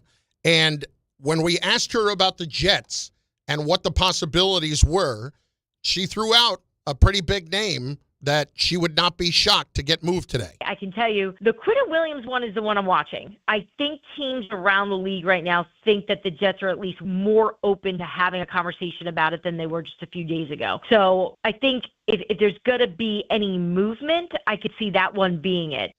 Here's why I think this is really, really interesting. And you talked about maybe getting more in the offseason. I think you can actually get more now, and not because it's a rental of sorts with it was a low number. He's only got how much left? $5 million guaranteed? $5 million in guaranteed money. Left after this year. So he's going to want a new deal. But the point being, if you are one of these teams that needs a superior inside presence defensively, why not entertain that now, get the benefit of the rest of this year, and seemingly with a guy that is still very much in his prime, sign him to a long-term deal? That's worth trading more for now. And if you're the Jets, look at what this defense has been. Like, I get it. Quinnen's a high-level player, but it's something I was talking about earlier. You have a veteran who is a terrific player, and you might want to be part of the solution long-term, but he is a veteran who has only known losing. And if you're relying on guys like that, do they know what winning actually looks like? You want to hear the saddest thing about Quinnen Williams' time with the Jets? His best year was actually his first season with Adam Gase in 2019 from a winning percentage standpoint. That Jet team was 7-9, right? And then after that, the best they have ever done under Quinnen Williams has been a 7-10 season back-to-back years with Saleh in 22 and 23. I would really very much entertain this. I would. What are you getting, though? If I'm getting a first-round pick, I would absolutely make that deal. I think I would, too. However, I don't know if you're going to be able to get a first-round pick for a guy who doesn't sack the quarterback a ton. It's not like he's having the year he had 2 years ago when he was a first-team All-Pro. But he's incredibly disruptive. He is, he's one of the best. I just looked it up. He's one of the best in the league rating against the run. So if you're a team that's getting gashed defensively and you need to fix your run defense, you put in Quinnen Williams there, and all of a sudden you're going to be a lot better in that department. So think about teams right now that could use a player like Quinnen Williams who are not maybe great against the run, but would be vastly improved if they were to make a trade for him, and they obviously have an opportunity to do something this year. I'll throw out some teams, and you tell me if you were one of these teams, would you? Because the first-round pick you're going to get is not going to be a high one. I think we can agree on that. Unless it's maybe the Cowboys who have the Packers' first-round pick, and would they toss you, Green Bay's first for I'd Quinnen rather Williams? have the Cowboys first. I don't think you'd be able to get the Cowboys first. For Quinnen Williams? I don't think they would trade. That's like pick 14 right now. They give you a top 15 pick potentially for Quinnen and then have to pay him. It's Jerry Jones, dude. Like, you can throw everything out the window. I think you call him, right? You see if he's actually willing to make a deal with you. Because he obviously wanted him before. They're 3-5-1, though. Is he going to be making a what's considered like an all-in move when you're just bad? What did they just do this morning? They got Wilson, the linebacker from Cincinnati. 7th-round pick, though. Yeah, but it's trying to help their defense a little bit right now. Quinnen Williams would help their defense immensely right now with as bad as it is. They have pick 46 in the second round right now. They also have a 4th-round pick. They have 2 5th-round picks. Would you consider a 2 and a 5 for Quinnen Williams? No. 2 and a 4? No. So it sounds like you need a first if you're going to deal him, and I just don't know if that's out there. I mean, a 2 and a 3, I feel like I can't do that. And Does it may the 3 not be. need to be this year? Because they don't have a 3rd this year, but maybe the following year. Again, I don't think I would do that. But all right, so any of the team, I'll give you a team that's interesting, that's been bad against the run, that has underwhelmed so far, but may not think that they're dead in the water. They certainly shouldn't think that they're dead in the water. How about the Bears? Bears are 5-3. Bears are bottom 10 against the run in the league. Like, they're barely in front of the Jets, the Titans. What about, and you're not going to do, you're not trading them to Buffalo. You're not trading them into the division. Absolutely not doing that. So then other teams we're talking about, Atlanta. Is Atlanta making that kind of a trade? I don't know.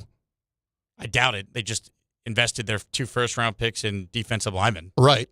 But they were all both pass rushers. That's true. But they I don't think it's probably unlikely. They don't have their first this year, though, because of those trades. That's right. That's a good point. That's right. Because they went back up and got Pierce, right? Anybody else? I mean, San Francisco? I mean, you got the Salah connection. I think San Francisco is a team to watch for either Will McDonald, Jermaine Johnson, and the one name we really haven't mentioned, Quincy Williams could be the Williams brother that gets traded because the Jets have already paid Jamie and Sherwood, and Quincy's a free agent at the end of the year. I think if Quincy got traded, I would be surprised if it wasn't to San Francisco. Does Atlanta need a linebacker? Because you have Jeff Ulbrich there, too. That's the other team. Yeah, it might be. But, I mean, I think Salah, if we look at the history here, Salah got the most out of him for sure. Oh, 100%. Like, he was never supposed to be this player. Look at what Bryce Huff is now doing, by the way, back with Robert Saleh and the San Francisco 49ers. All of a sudden, Bryce Huff, who was inactive for the Super Bowl with the Eagles, is now their best pass rusher in San Fran with Bosa out. You know, and in talking to people out there, I did one of the games earlier in the season, the game against Arizona. I think it was week 3.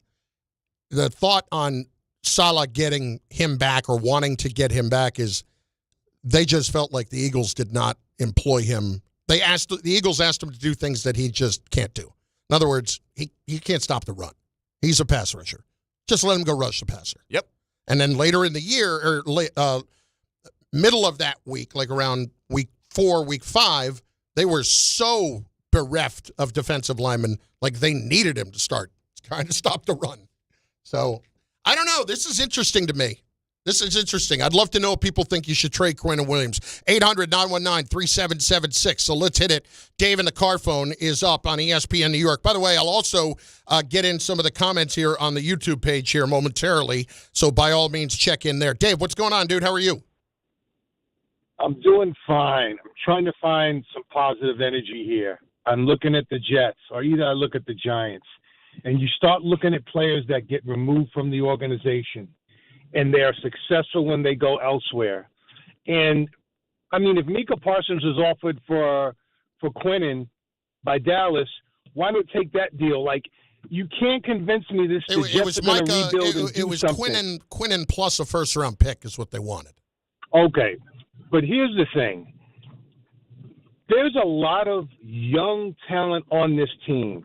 And if Quinnen goes, this is my perspective, how can you convince me or any other fan that they're rebuilding in the right direction? You're letting someone go and you're trying to make it look almost strategic, like he makes the most sense. You need to add, not at the trade deadline, but over time, add to a Williams.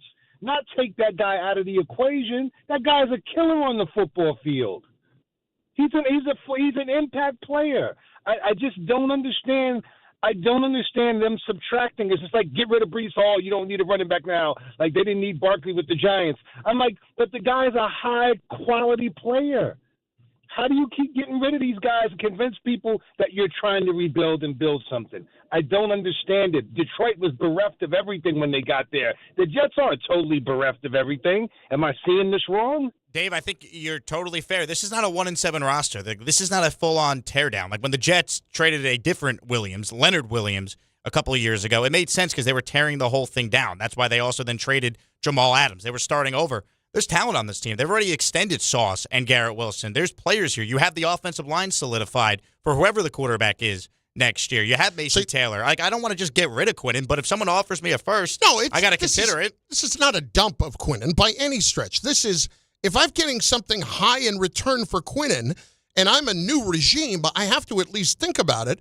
But do you honestly believe that right now it is all about coaching on the defensive side? I think a big part of it is, right? Because there are guys that we have seen play so much better with a previous staff, and you could say, well, Glenn needs to get his own guys in here. And my issue with that statement is, I hate that. He chose to retain these guys. He chose to bring back Michael Clemens, Tony Adams, Isaiah Oliver. They could have moved on from all these guys and brought in his, quote, guys. The only guy that Aaron Glenn brought in was Josh Reynolds, who played in Detroit 2 years ago, and it was not even on the side of the ball that Aaron Glenn coached. So I hate when I hear they got to get their own guys. They thought they had a team that was so horribly coached a year ago, they could come in, be a better coached team, and then win a lot more games. That was their thought. The idea that this was this big teardown, that is not how they operated from the beginning. They chose to split Aaron Rodgers' dead cap charge over 2 years, not take it all in one offseason so they could position themselves for 2026 and beyond. They thought they were a team that blew 7 leads in the fourth quarter a year ago. Hey, I'm Aaron Glenn. I'm Steve Wilkes. Tanner Engstrand. We're going to coach these guys up, and we're going to be a much better team. So there's players here. I don't want to just give anyone away for nothing. But if I got a first, I look at it as a Jet fan, knowing we're using our own first, Chris, on a quarterback this year. So if I could get a second first and still add another really good player, maybe it's a wide receiver next to Garrett for that rookie we're drafting, that to me, I could justify it. But I can't justify trading Quinnen Williams for a second-round pick and a fifth-round pick. I don't think that's enough for a guy who's still really good and only 27 years old. Bart Carlin, ESPN New York. Jake Asman in for Bart today at 800-919-3776, 800-919-ESPN. I've also got some pretty good comments in here from the YouTube chat that I'm going to get in here shortly as well. We've got audio files coming in just moments. Got to remind you, if you're a YouTube TV customer like me, you got to get the sports you... Thank you. You got to get the sports that you love on ESPN back, including college football, college game day, Monday Night Football, NBA, college basketball, and more. Act now.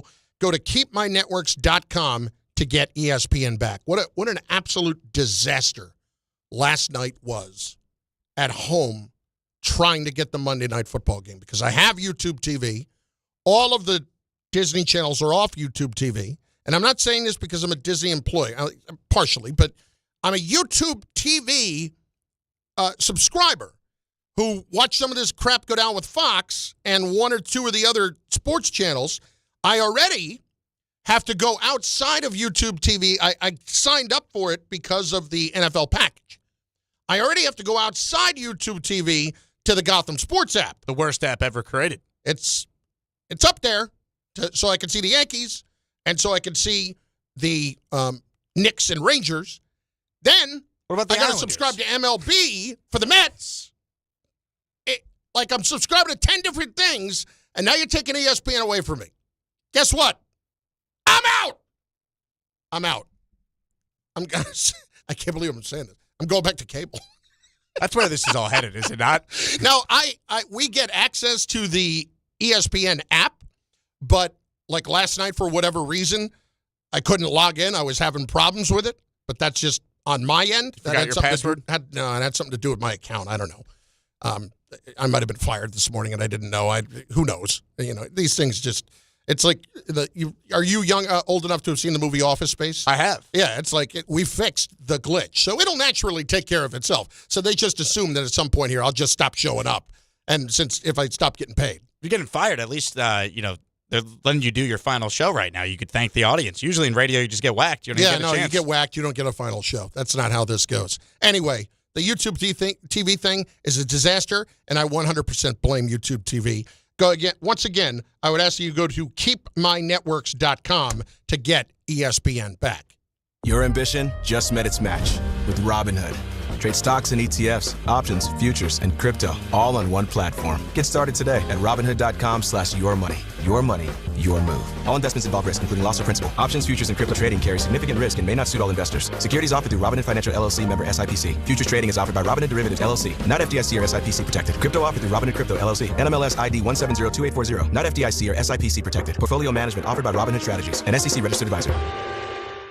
Feeling stuck on your own 10-yard line in the career game? Maybe it's time to just go for IT. My Computer Career has the game plan to score a rewarding new IT career in months. Whether you're a rookie, a breakout career changer, or a military veteran ready to serve. Why spend years chasing a college degree when you can fast-track your future in IT starting now? Take your mark, get set, Go for IT. Take the free career evaluation at mycomputercareer.edu today. Financial aid is available to those who qualify, including VA benefits. Hey, it's Alan Hahn. Let me tell you about my friends at Bath Fitter. They remodeled the bath by my pool. They converted a tub into a shower. The result is amazing. Bath Fitter offers all types of custom bath renovations, including their unique PermaFit solution for a watertight fit. It's done in one day, easy to clean, and durable with no demo or mess, and it costs less than a standard replacement. Plus, a lifetime guarantee. Right now, you get no money down, no payments or interest until 2027. So start designing your bath today at bathfitter.com. There's only one Bath Fitter.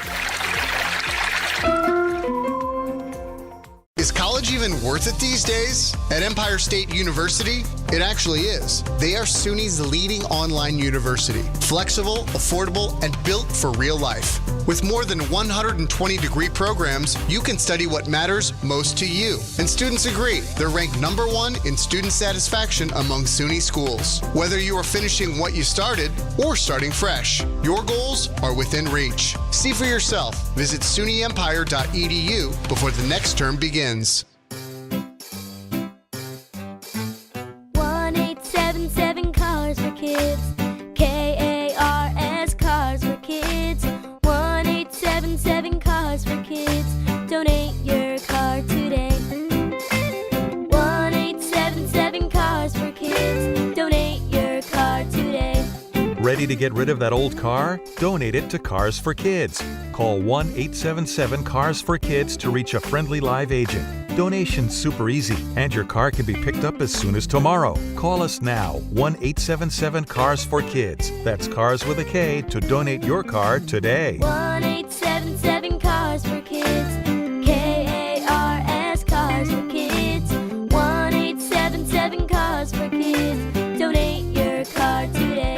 Did you know you can donate real estate too? Go to carsforkids.org. That's carsforkids.org. Finding great candidates to hire can be like, well, trying to find a needle in a haystack. Sure, you can post your job to some job board, but then all you can do is hope the right person comes along, which is why you should try ZipRecruiter for free at ZipRecruiter.com/ESPN.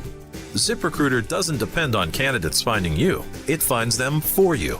Its powerful technology identifies people with the right experience and actively invites them to apply to your job. You get qualified candidates fast. So while other companies might deliver a lot of hay, ZipRecruiter finds you what you're looking for.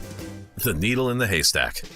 See why 4 out of 5 employers who post a job on ZipRecruiter get a quality candidate within the first day. ZipRecruiter, the smartest way to hire. And right now, you can try ZipRecruiter for free. That's right, free. At ZipRecruiter.com/ESPN. That's ZipRecruiter.com/ESPN. ZipRecruiter.com/ESPN. Empower. Jen has ordered a decadent seafood tower, king crab legs, lobster tails, and a waterfall of caviar. Pricey? You bet. But Jen worked with Empower on her savings and investment strategy and planned for splurges like these. She got good at money, so she can be a little bad. Ooh, champagne. Empower. Invest well, live a little. Start today at empower.com. Past performance is not indicative of future returns. Investing involves risk. You may lose money. Advisory services are provided for a fee by Empower Advisory Group, LLC, EAG, a registered investment advisor with the Securities and Exchange Commission. OMG, those shrimps are really jumbo. Hey, fans! Welcome back to Fansville's Cheers and Tears. Oh. Okay, so everybody deals with losing, right? To a rival on a last-second field goal. Whatever, it's fine. I'm totally fine. But I cope with losing with an ice-cold Dr. Pepper. Those 23 flavors are so delicious. They totally wash away the pain of your college football team taking a big fat L. College football, it's a pepper thing.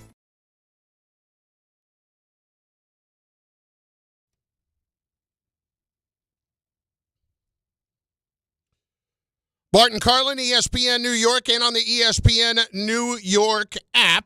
Game time. Brought to you by Tullamore Dew Irish Whiskey, because when it's game time, it's Tully time. 7 p.m., Rangers hosting the Hurricanes at Madison Square Garden. Coverage begins at 6:30 right here on ESPN New York. 7 o'clock, Islanders hosting the Bruins at UBS Arena. Tullamore Dew is the original triple distilled, triple blended, triple cask matured Irish whiskey. Be sure to grab a Tullamore Dew or try the new Tullamore Dew Honey during today's action. Glasses up to enjoying Tullamore Dew responsibly. Jake Asman in for Bart today, 800-919-3776. Calls momentarily. Right now, audio files.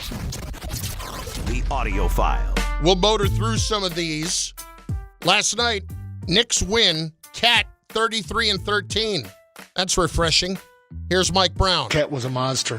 He was a monster on the glass. He was really good defensively. He was a monster inside, outside. He's starting to find his rhythm in what we're trying to do. There's still a lot of room there to grow, not just for him, but for us to learn him, starting with me, and us to continue learning the different points or parts of what we're trying to do offensively. He's a monster. So, listen, I'm kind of in the anti-Cat school right now, so to speak.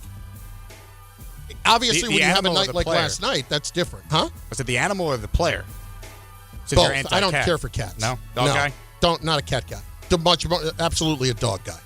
Like, I don't need a pet that automatically thinks it's better than me. And that's what cats do. Like, they operate like they don't need you in the least. I've not heard that take before. You think all cats just assume they're better than you? Yes, absolutely. Interesting. Absolutely true. Like, a cat is not coming to the door and saying hello. And if I've had a bad day, I'm going to see the cat, and no matter what, I'm going to feel better. Some like cats with a can dog, be friendly. I've met a friendly cat or two. Yeah, dogs are better. I'm totally a dog person. Yeah, I meet a friendly cat when they can sense that I'm allergic to cats, and they come over and like rub themselves on me. And they're doing it intentionally. Like, the cat's a smart animal. I'm not going to sell them short on that. Good instincts, but. Again, not for you. No, they don't act. I don't need an animal that acts like it's better than me. Like, they barely move when you walk in the house. You don't have to give them a lot of attention, though, so you don't have to worry about them. They're kind of just chilling. Yeah, they're just chilling, but then, like, when you need something, hey, dumbass, let's go. You know? That's what it's like. Anyway, Karl Anthony Towns, like, I think since the discussions of the trades this offseason, I think a lot of it has bothered him. It's great to see him have a night like last night. I honestly don't know that Cat's going to be a part of the solution for the Knicks long term. I think it's going to depend on how the year plays out, because if the Knicks feel like the Giannis stuff is a real conversation again, and Milwaukee's open to actually moving him, or Giannis actually says to them, hey, I'm out, then, I mean, just by math, Cat has to be in that deal in all likelihood, right? So yeah. I think that certainly probably affected him, especially how awful he was against Giannis in that game last week. But, look, I mean, he looked great last night. You played the 1-6 Wizards, though, so let's see him do it against some other good teams here. And really, like, the Knicks are kind of in that, or at that point now, where they're a lot like the Yankees in the sense that the regular season, it's secondary. It doesn't matter. It's all about get into the playoffs and prove it there. They fired their head coach after they went to the conference finals for the first time in 25 years. So, like, it's tough to be that juiced up over Cat looking good against the Wizards on, November 3rd. I don't disagree with that at all. And here's the other thing. Let's start a poll over on the YouTube chat. Cats suck. Yes or no? Just cats, the animals. They suck. Do we spell it C-A-T-S or yes. K-A-T? No, C-A-T-S. I don't think Cat sucks. I don't think he's bad. I think the animals go to hell. Do you think he's unfriendly and thinks he's better than you? Maybe. I think he seems like a nice guy. He's a fellow Jersey guy. Good enough guy. Yeah, good enough guy. I don't know. I haven't really had any interactions with him, so I don't know. Was that a cat drop I just Yeah, did? I think that's... Or was Harvey actually Yeah, that's doing that? Okay. Was he meowing? No. Yeah, let's maybe, tighten it up a bit hard. How about that? Next, trade. We have a trade that has gone down in the NFL. Raiders just traded Jacoby Myers to the Jaguars for a 4th and a 6th round pick. So do with that what you will. I guess they've got 2 4ths now for next year. Jacoby Myers, good possession receiver, just good overall, solid receiver, but also a rental. And Jacksonville's had issues with Thomas getting hurt and now Hunter getting hurt as well. So makes a little bit of sense, but I didn't really, it was not somebody that I would have looked at for the Giants from the standpoint of trying to help Dart get better this year and help his development. You're not trading away 2 picks for a guy who might not be on your team next year, especially when there's a lot of Giants fans, and I know you feel this way, and I think I do as well. You don't want Joe Schoen making all these moves now because we don't necessarily want him back as the general manager next year if this team once again finishes with one of the 3 or 4 worst records in the league. Jerry Jones. I'm assuming that this is coming from the post game last night of a Just wonderful game for him. 27-17. Cowboys lose to the Cardinals. That defense is just atrocious. They have already gotten Logan Wilson today from Cincinnati because when you need good defensive players, you go to the Bengals to get them. That's right. Here is Jerry. Have you already made a trade last night? This was after the game, but before Wilson. We have options, and one of the biggest options is whether to do it or not. There is no trade right now. That could not have been the trade of which he was speaking. You don't think Logan Wilson for a seventh moves the needle? No. I don't think that's the one he was talking about where he said, we have options, but we haven't decided whether or not we're going to do it yet. I don't think that was holding him back. We all do have options. He's not wrong. I guess philosophically speaking. Speaking of which, options at quarterback for the Arizona Cardinals. Jacoby Brissett playing well again last night. Here is Jonathan Gannon on if Kyler Murray's the starter when he's ready to come back. Will Kyler still be your starting quarterback when he returns? Yeah, nothing's changed on that. Yeah, I got nothing to add on that, guys. Yeah, in other words, I'm not talking about that right now because I don't have to. It's a good point. I mean, why create a quarterback controversy if you don't even know the status of Kyler Murray for next week yet? Do you have any interest if he becomes available in a trade for Kyler Murray? Absolutely not. Because to me, he's a guy that, while talented, he's never healthy. He's undersized. I don't want to make an investment where I'm bringing in Kyler Murray. He's already been paid like a top 10 guy. He hasn't played like it. I'm good. I do not want anything to do with Kyler Murray. If I'm the Jets, I'm looking to draft my own guy just like the Giants did, and hopefully they pick the right guy, and even if they pick the right guy, hopefully they have the right infrastructure around that player to have a chance to succeed. Dianna Russini on with us earlier today, if you've not heard it as of yet. She gives us what she is most interested in seeing with the Jets as the deadline approaches. I can tell you, the Quinnen Williams one is the one I'm watching. I think teams around the league right now think that the Jets are at least more open to having a conversation about it than they were just a few days ago. So I think if there's going to be any movement, I could see that one being it. Boy, I tell you, if he gets moved by 4 o'clock, I'll be surprised, but it better be a first-round pick.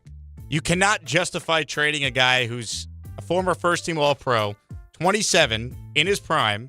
He is a team captain, the longest tenured Jet, unless the return is so good that even people who don't want to move him can say, I at least understand it. When they traded Jamal Adams, when Joe Douglas made that deal, I was in the camp of don't trade him, but when I heard they got 2 first-round picks for a guy who was a bigger liability in pass coverage than Ryan Gosling was, and remember the Titans, I was all about it. Like, it has to be that type of deal where even someone who doesn't want to move Quinnen can understand the thought process in moving him. I had even forgotten that Ryan Gosling was in Remember the Titans until you said that just now. Horrible. I mean, it was D. Milner level of bad. Yeah, that's for those pretty who remember bad. him. Oh, Kyle Wilson. How do you forget?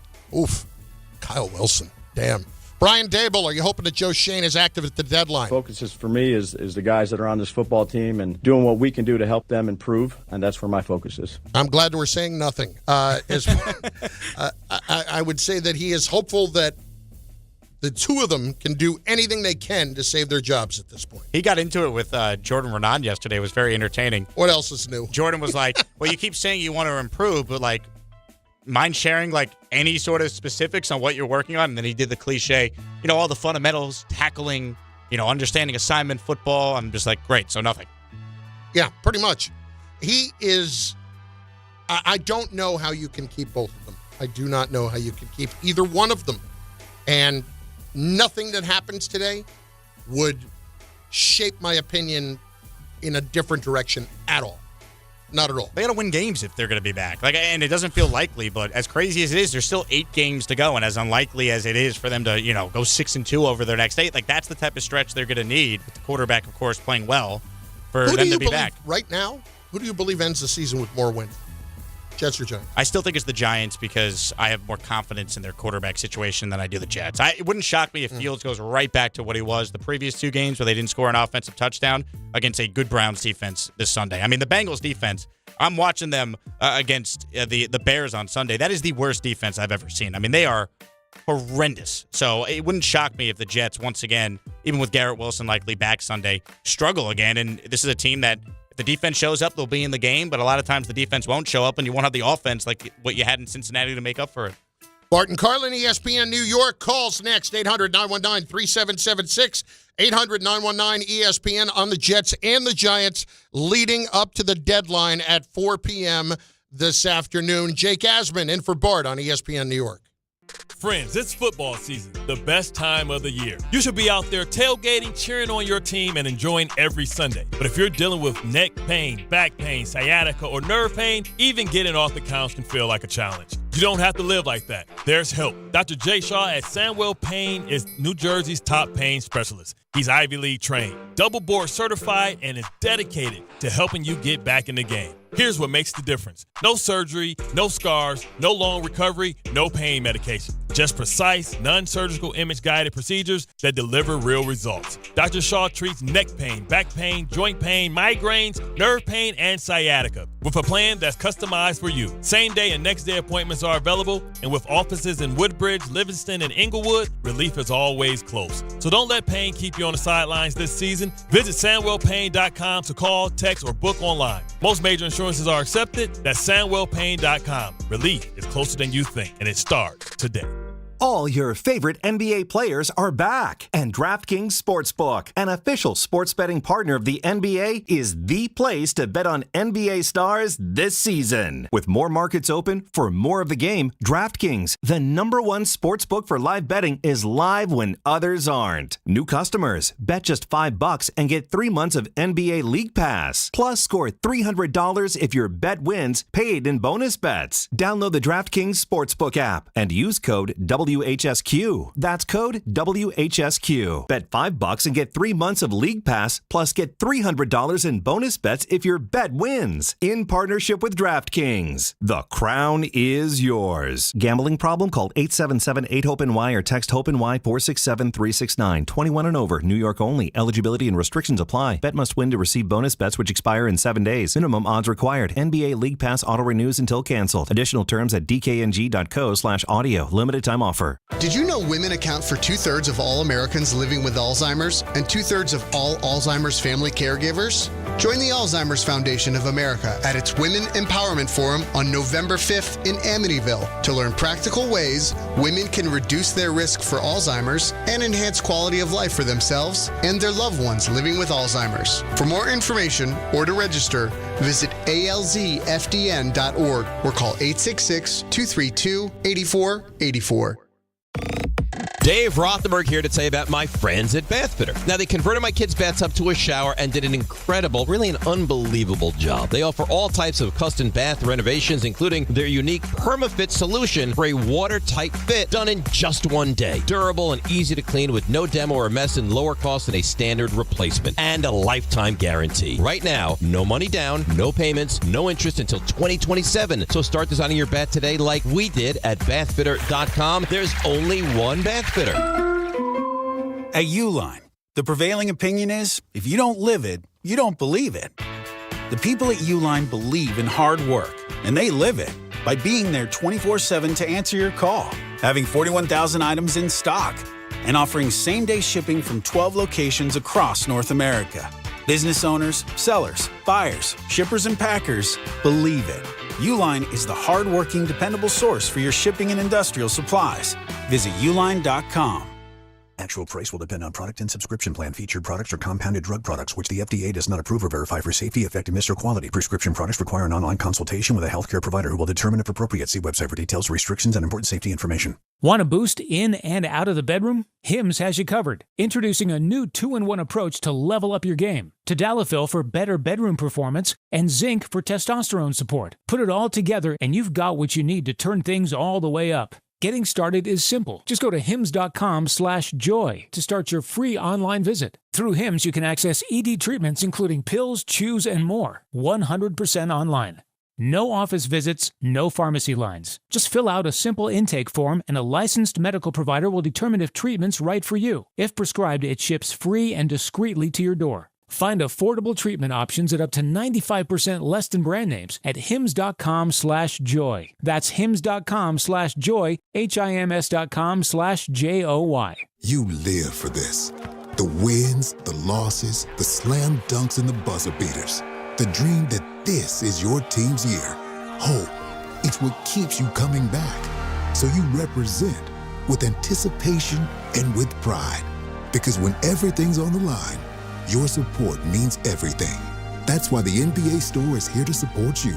Check out the largest selection of official NBA gear at NBAstore.com. A Fanatics experience.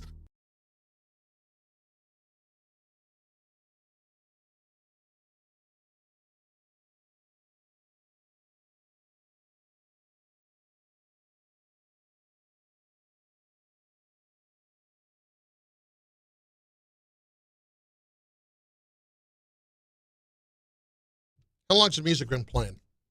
I had my headset off. Like 10 seconds. Okay. 15 seconds. It was a good beat. It was jamming. Don't do that. No? Don't say the word jamming, or it was a good beat, or move my head in any direction. Either. That's any fair. of it, none of it. That's fair. I don't say this about many people. You're whiter than me. Oh, 100%. Yeah, absolutely you are whiter than me. I take great pride in it. I don't know that I would put it quite like that. I don't know what I don't know. I know, but I would rethink how you put that. Yeah, I would like to reword a minute that. ago. I take Not great quite pride the way I in would being go with who it. I am. Let's get to some calls, shall we? 800-919-3776. Tessa in West Caldwell is on ESPN New York. Tessa, what's going on? Hey, guys. Thanks so much for taking my call. Carlin, you're crazy, but I get why you said that about what you just said, Jake. But anyway, listen, really quick before I make my point about the Giants, I just want to say that I might have to go all out and try to win these UFC tickets because at the end of the day, now that you said my best friend of me, Peter Rosenberg, is hosting, I actually have a vehicle with white walls. Well, then you got to... I would love for him to go ahead and clean those up. Okay, what do you got, a Bentley? No, a Cadillac. But go ahead, clean them up. Clean them up. He will get out you know there. What I mean? Let me tell you something. He will show up with a bucket, some hot water. He will be right out there washing that car down for you. Because I'm such a person, I will take my nice Giants towel that they gave out for free when I went to the Chargers game and pat his bald head for him. You know what I mean? Because you're out here really getting it in. So I appreciate you, Pete. So, yeah, I'm going to try to get those tickets, you know? Nice. But I just wanted to just make a comment about the Giants. Now, listen. When you reside in the sewer like we do, you know, I really shouldn't be complaining about the smell, like the foul odor. I shouldn't because that's what we live at. However, you know, when I look at all these other teams that really have no household name defensive players, like let's just say KC, they have Chris Jones. But if you really heard what they kept saying in the game, they really don't have anybody else, but Spags has them playing at a high level. We have super pieces. We have great, amazing talent and upcoming talent in Carter. So to me, that's why it points back to the coaches, because why can't you develop a scheme, Shane Bowen? It's so many disgusting things about my team right now, but I just got to pick on something today and be like a baby saucy let me ask you this, all right, Tessa? Mm-hmm. Bart and I were talking about this yesterday. The Giants have the second highest paid defense in the league, and they are 31st against the run. Oof. So disgusting. Do you blame this more on Shane or the talent? I'm not Shane. Shane Bowen. That's what I meant to say. Shane Bowen. Yeah. No, I know what you meant. I'm gonna be honest with you. I'm 60-40 with that one. 60% is the talent, but people need to understand Dexter had a major injury last year, and I just think it's taken him a little bit longer. However, he is ranked in the top, I think, 4 for being doubled every play.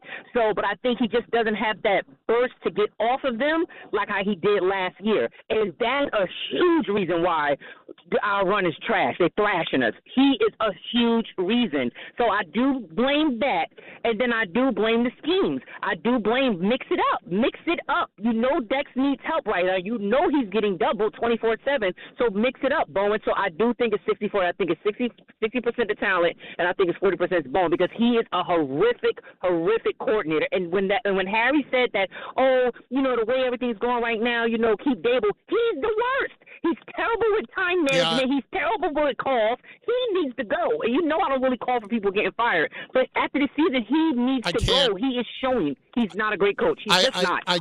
Listen, Tessa, I just can't justify keeping him or Joe Shane. Like, it's 4 years now, man.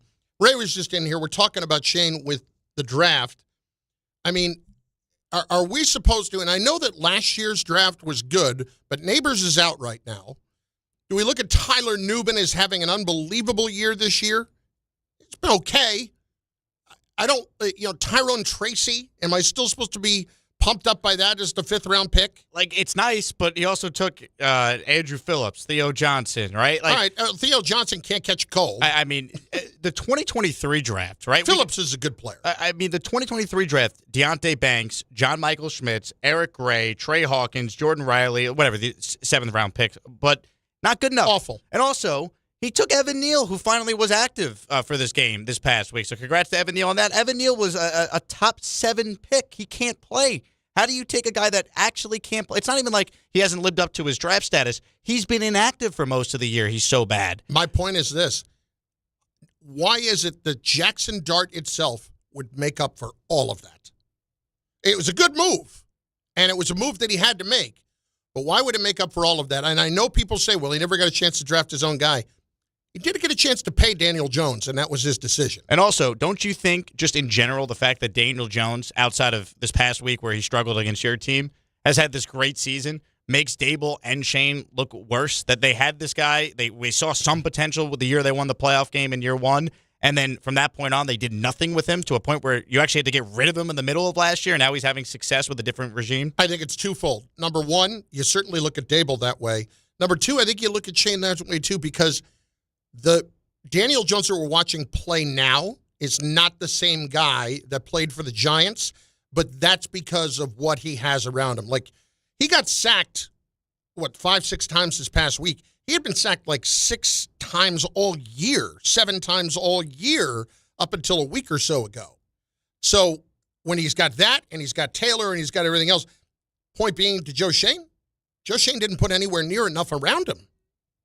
And he decided 100%. To let Barkley go. Right. And they have not been able to find a wide receiver, too. I mean, to a point where you actually have people that say they got to bring in someone now to help the quarterback's development, which to me makes no sense, but it speaks volumes on the GM not doing enough to help his rookie. And, like, the 2 biggest excuses that you had for this regime, oh, well, Dave Gettleman screwed up the roster and the cap, so we need time. Can't use that anymore. They're in their 4th year. And the other one was, well, Andrew Thomas hasn't been healthy. If he's healthy, we're going to have a chance now that we have our quarterback. He's been playing every game since Dart's been out there, and you're still not winning. And let's be real, you're still getting blown out in a lot of these games. And Dart, I actually thought, played pretty good against the Niners on Sunday, and you still lost by multiple scores. So what does that tell you about the coaching and the overall talent on the roster? The quarterback can't make up for all of it. That's not fair to the quarterback. Bart Carlin, ESPN New York.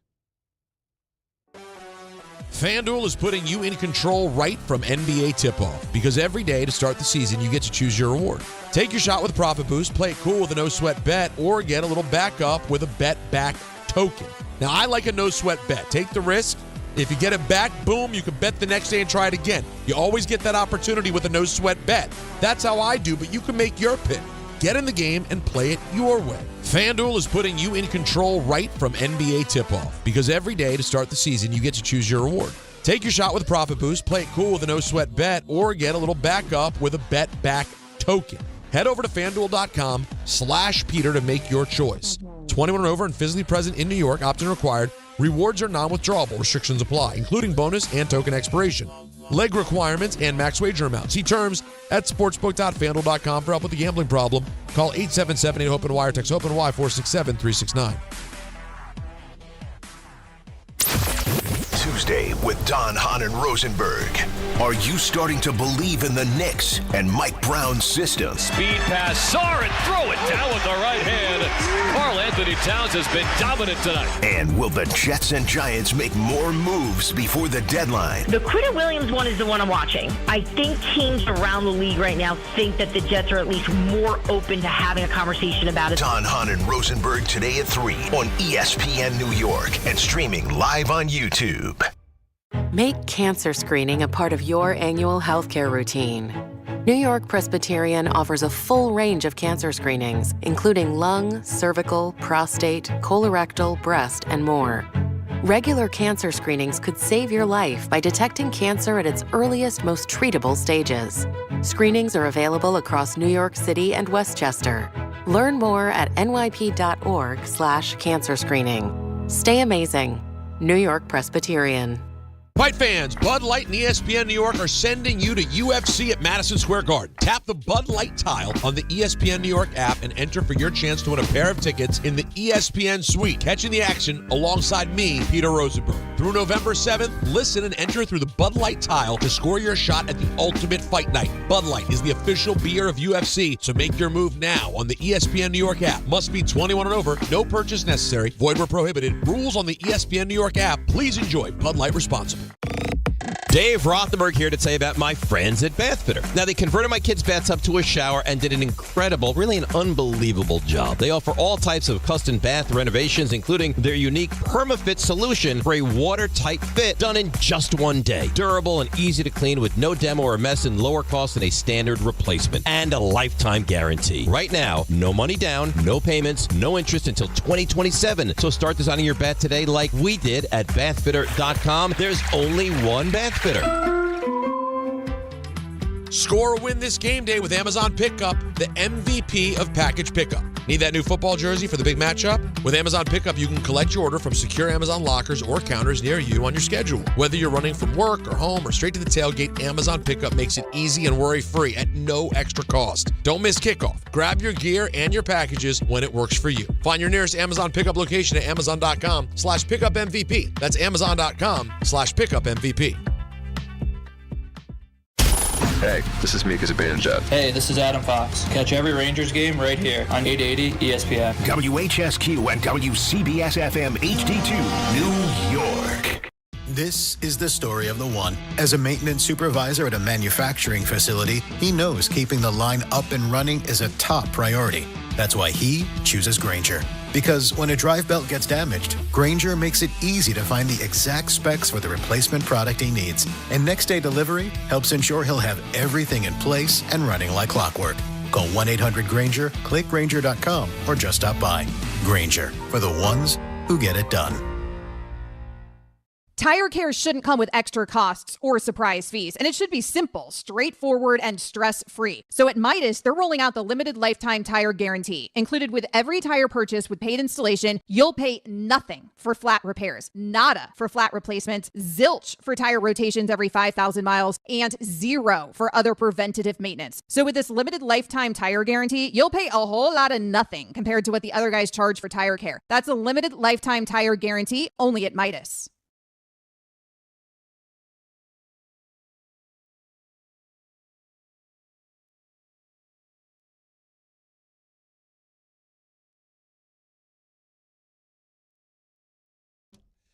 I would ask you if you want to try to do the power hour thing, but I don't know that that's the best course of action at this moment. Do you want to? You want to try to do the power hour thing? It seems pretty simple from the standpoint of just yelling power hour, right? Just very loud over and over again. I guess, but even the way it hurts my ears the way you just did that, I don't know. I feel like you don't even like it. You just have to do it because Bart that's wants not true. to do it. That's not true. I think you just want the day off from hearing it. I like it because Bart takes so much joy out of it. You see the joy in Bart's face when he's doing it. And when other people are happy, generally speaking, that does not make me happy. But in that case, it does. Do you think that's a character flaw of yours, that you don't like seeing others happy? I have therapy today at 1:30, but I will say that, is there a degree of schadenfreude in me? Absolutely. Do I enjoy others suffering? If they're people that I find particularly annoying, or and that's not you, or I don't like, you know? It sounds like you don't want to hear the power hour chant today. No, but you can. No, please. I don't want to do it. No. Now you don't want to do it. No, it lost the appeal. If you were all in on it, if you were excited about it, we can't force the issue. How much do you? It strikes me that the level of Jet fan that you are, this would probably not be the case.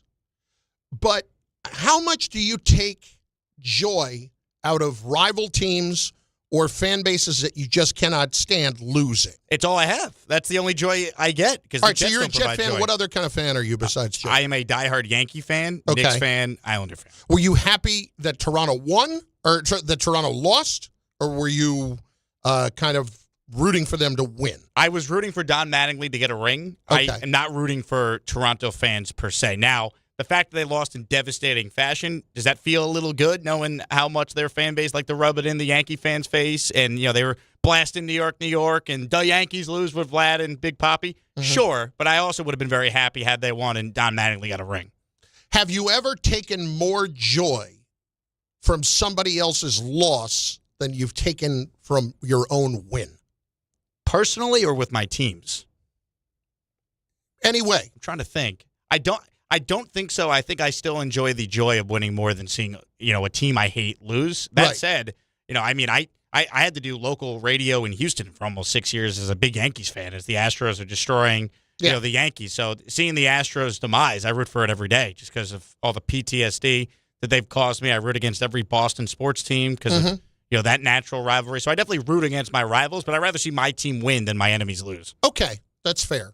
The only time where I would really say that I would have taken more joy out of somebody else's loss, and this is going to be heresy on many fronts, was the 2001 Yankees. Really? Yes. Number one, everybody's rooting for him because of 9/11 and all that. Me? No, I'm rooting against them. I don't want to see them win. That was at the pinnacle of my hatred of them from really, 95 to about 05. And I had to go with Mike. I was producing Mike and the Mad Dog at the time to Arizona for Game 6 and 7. And I was missing, I didn't want to go. I was missing a Rutgers game, which bummed me out, which, by the way, they ended up losing that game pretty badly. It's the only one I've missed in 25 years. But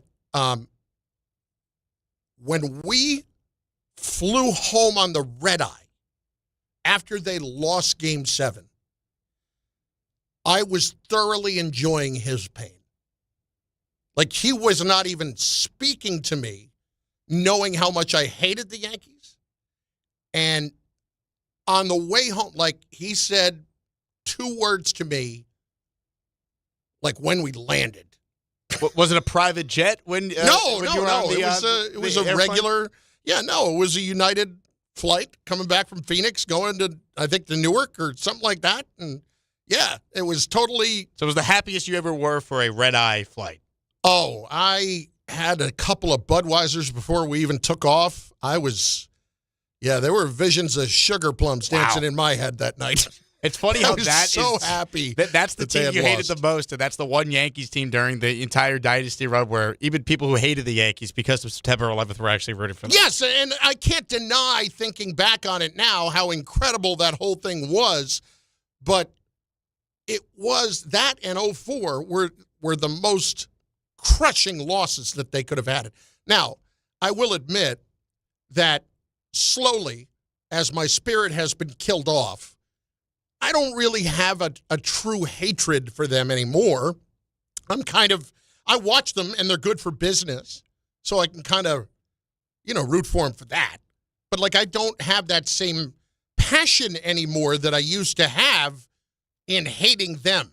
Hating other teams, I still do. It sounds like, though, as your therapist here, Chris, it sounds like perhaps your dislike, I won't use the word hate, of Mike Francesa contributed to you not liking the New York Yankees. No, I don't hate Mike. No, Mike was just insufferable when it came to the Yankees. I should rephrase that. Didn't have anything to really do with that. It was Mike was so insufferable at the time. He was the representative of the Yankee fan who, in the middle of that run, was so insufferable during the time as well. So kind of sounds like you hate Mike. I don't know. I mean, do you think I would honestly have a problem saying that? Where's Andrew Marchand? After all Chris of Carlin this, do you think Mike I would Francesa? have a problem saying that? I wouldn't. I don't hate anyone. I don't hate anyone. Do I care for him? No. Absolutely, Strong I'll dislike? admit that. After everything that happened, yeah. There's just absolutely. But at the time, I'm just telling you, but I also am not going to deny the impact he had on my career either. So it goes both ways, but nobody cares about that. It's just kind of I'm just fascinated by other people and how much joy they take out of hating another team. I definitely, as a football fan, have to find that joy because of how bad the Jets have been, right? So seeing New England lose or the Bills not get to a Super Bowl, like that, I do enjoy that. Like, I've rooted for the Chiefs. There were some Jet fans who were like, I'm tired of the Chiefs. I'd rather see, the Bills get to a Super Bowl. I'm like, whoa. You can say whatever you want about the Jets, but the one thing they still have over the Buffalo Bills is that the Bills have never won a Super Bowl. Right. Don't give them a chance to win their first Super Bowl. Don't give them that opportunity. And then I remember I was taking calls on this station last year when it was, hey, Yankee fans, do you want the Subway Series? And I'm like, no, I don't want the Subway Series. I don't want the stress of, as a Yankee fan, losing to the Mets. Like, if you lose to the Mets, you never hear the end of that. And if you beat the Mets, you're supposed to beat the Mets. It's not, and you don't get to enjoy the full World Series experience. That is a no-win proposition. But there were Yankee fans, the frauds, as Michael Kay and Don LaGreca would say, that were like, I root for the Yankees and the Mets. Stop it. If you're a real Yankee fan, you don't root for the Mets. And if you're a real Met fan, you don't root for the Yankees. So I'm rooting for both. I'd love a Subway Series. That, to me, was just asinine. And I definitely was rooting against even, like, I'd rather the Yankees not go to the World Series if you told me they lost to the Mets than actually get there and then lose. I don't think it's worth it. That I could completely understand.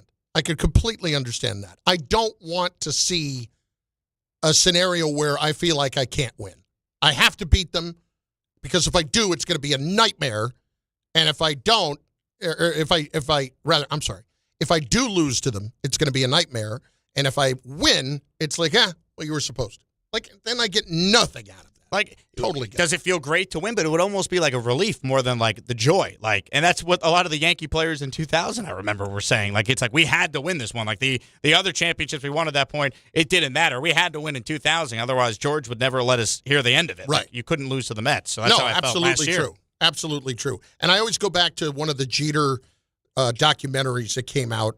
I forget which one it was, but where he's talking about that 2000 World Series, and it's like, we didn't think of the Mets as a rival. They were just the Mets. The boss hated them.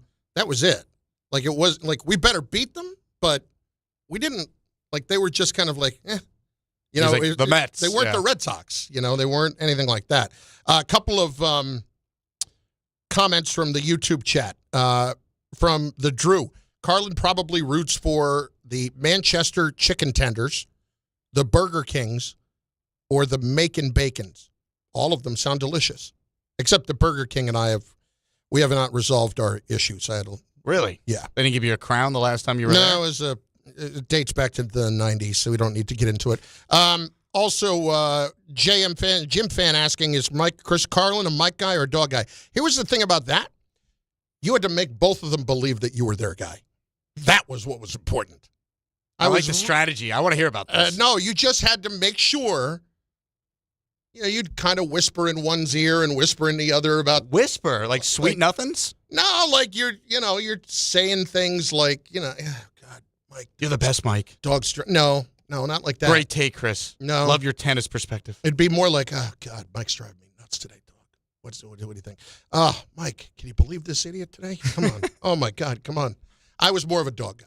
I was overall more of a dog guy, but they both certainly did plenty for me. I want to make sure that's clear. Are you a fan of the show Game of Thrones? Not really. There's a character on Game of Thrones, Littlefinger, and like he's like the whisperer. He kind of makes things happen behind the scenes. That's kind of what you were doing to try and maintain your relationship with both. That's Mike what you and had Chris. to do. You had to make them both think that you were their guy. 800-919-3776. All right, let's hit the calls. Bob in Vermont is up on ESPN New York. Bob, what's going on? Hi, Jake. How you doing? Hi. Bobby Midnight calling in. He's a regular on my YouTube show, Chris. He called Kay last week. He loves the station. All right. And I love cats too, Carlin. You better watch out, Carlin. I'm good. I'm good. Thanks, though. No, you said they were cats stink. You said they suck. I did say that, yeah, and they do. I do not back down off of that take.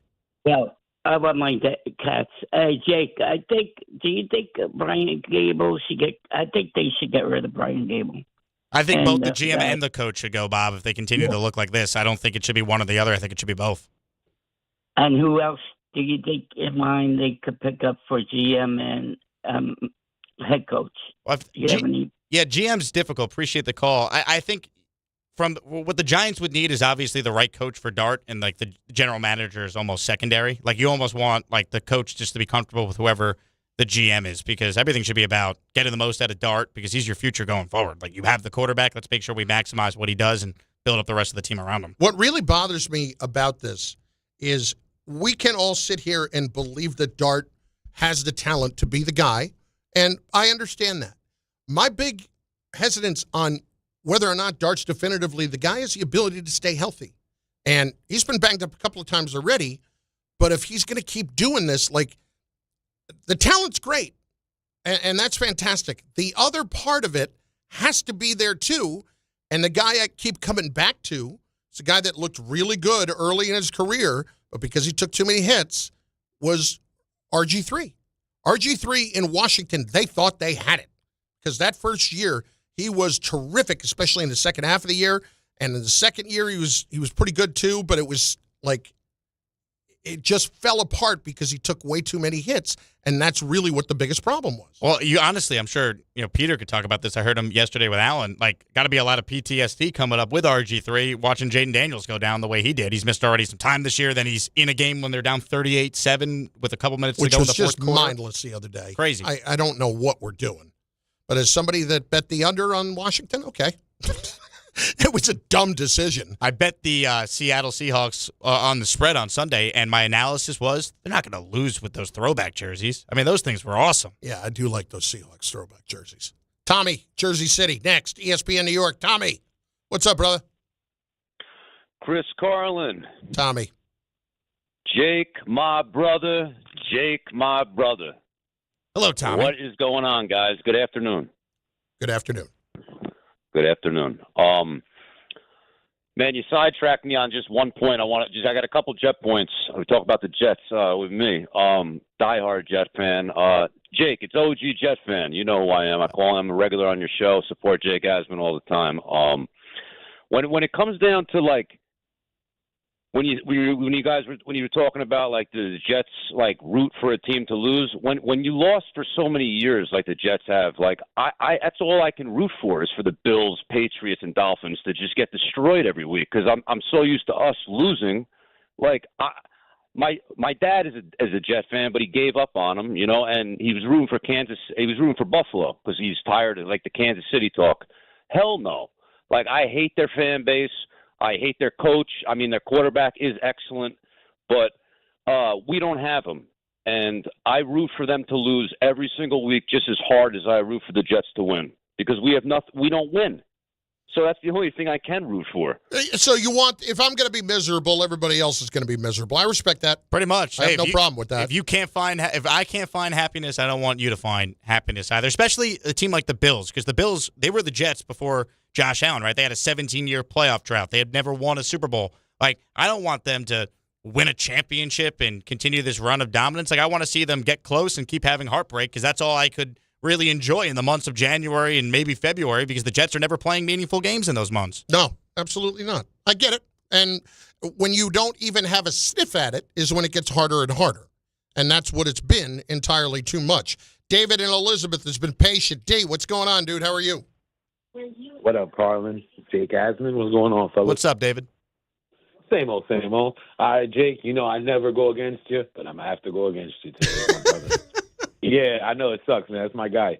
But, just being realistic with you, Jake, I'm going to have to side with Bart. I think that Kyler Murray could be a good pickup for us. And I do agree with you as well. We should still draft a quarterback, but maybe get Kyler to be there as the bridge and then see what could happen from there. Like, my brother always says this all the time because, we're diehard Jets fans. Like, you can keep drafting quarterbacks. You can finally get it right. Like, you just don't, start on one and then be like, okay, yeah, this isn't the guy. We got to try again.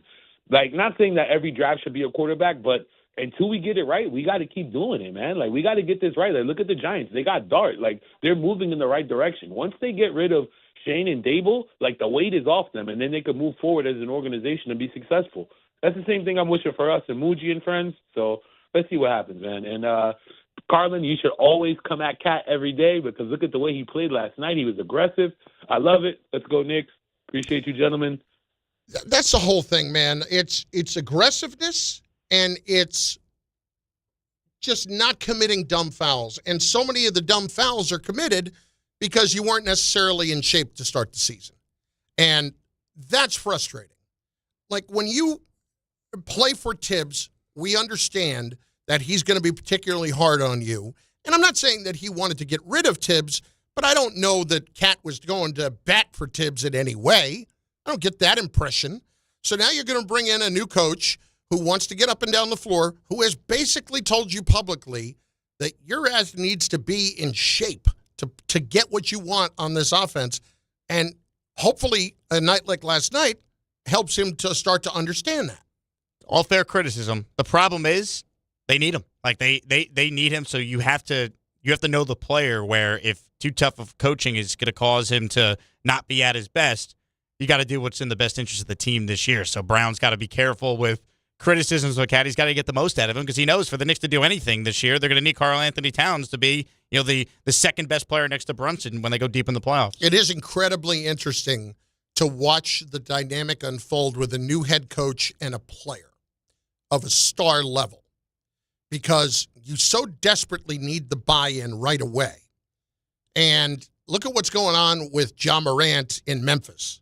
And, to me, when they have a coach who's coming over here from overseas and he already is kind of publicly knocking Ja Morant, that feels like to me the organization is telling the coach, hey, we kind of want to move on from Ja to begin with, so maybe let's grease the skids here a little bit. I don't know if that's the case here, but Mike is being aggressive with it. I don't know that they want to move on from Cat.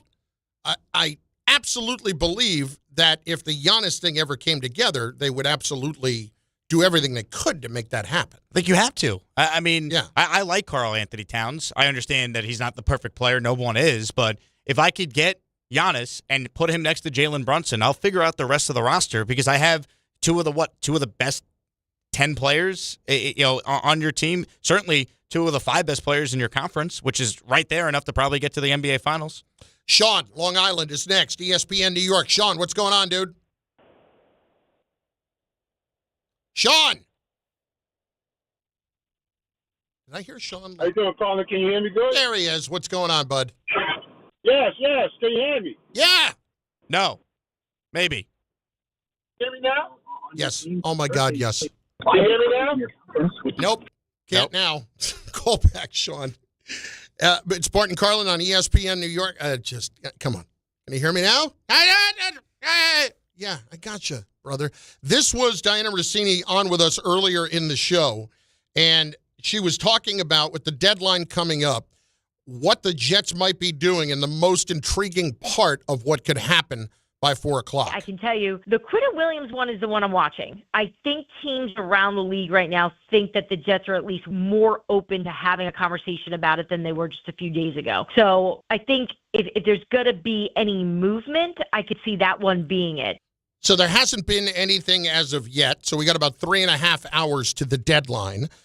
You would think if they're going to move Quinnen Williams, it's at least going to be a first-round pick, because I don't know how you would justify moving him otherwise, unless it was multiple twos.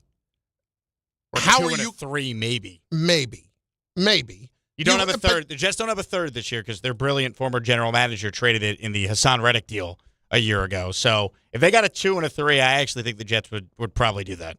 So if you're the Jets at the moment and you have that opportunity to do it, does it have to be a higher 3? Does it have to be, both of them this coming year? What does that have to look like if you're settling for anything short of a 1? I think the 2 needs to be this year. I think if you could get a 3 and it's the following year, then I think it's a debate. Like, would you rather a 4th this year with that 2 that you could use on next year's team, or would you rather have an extra 3 the following season? I don't know what the Jet thought process is.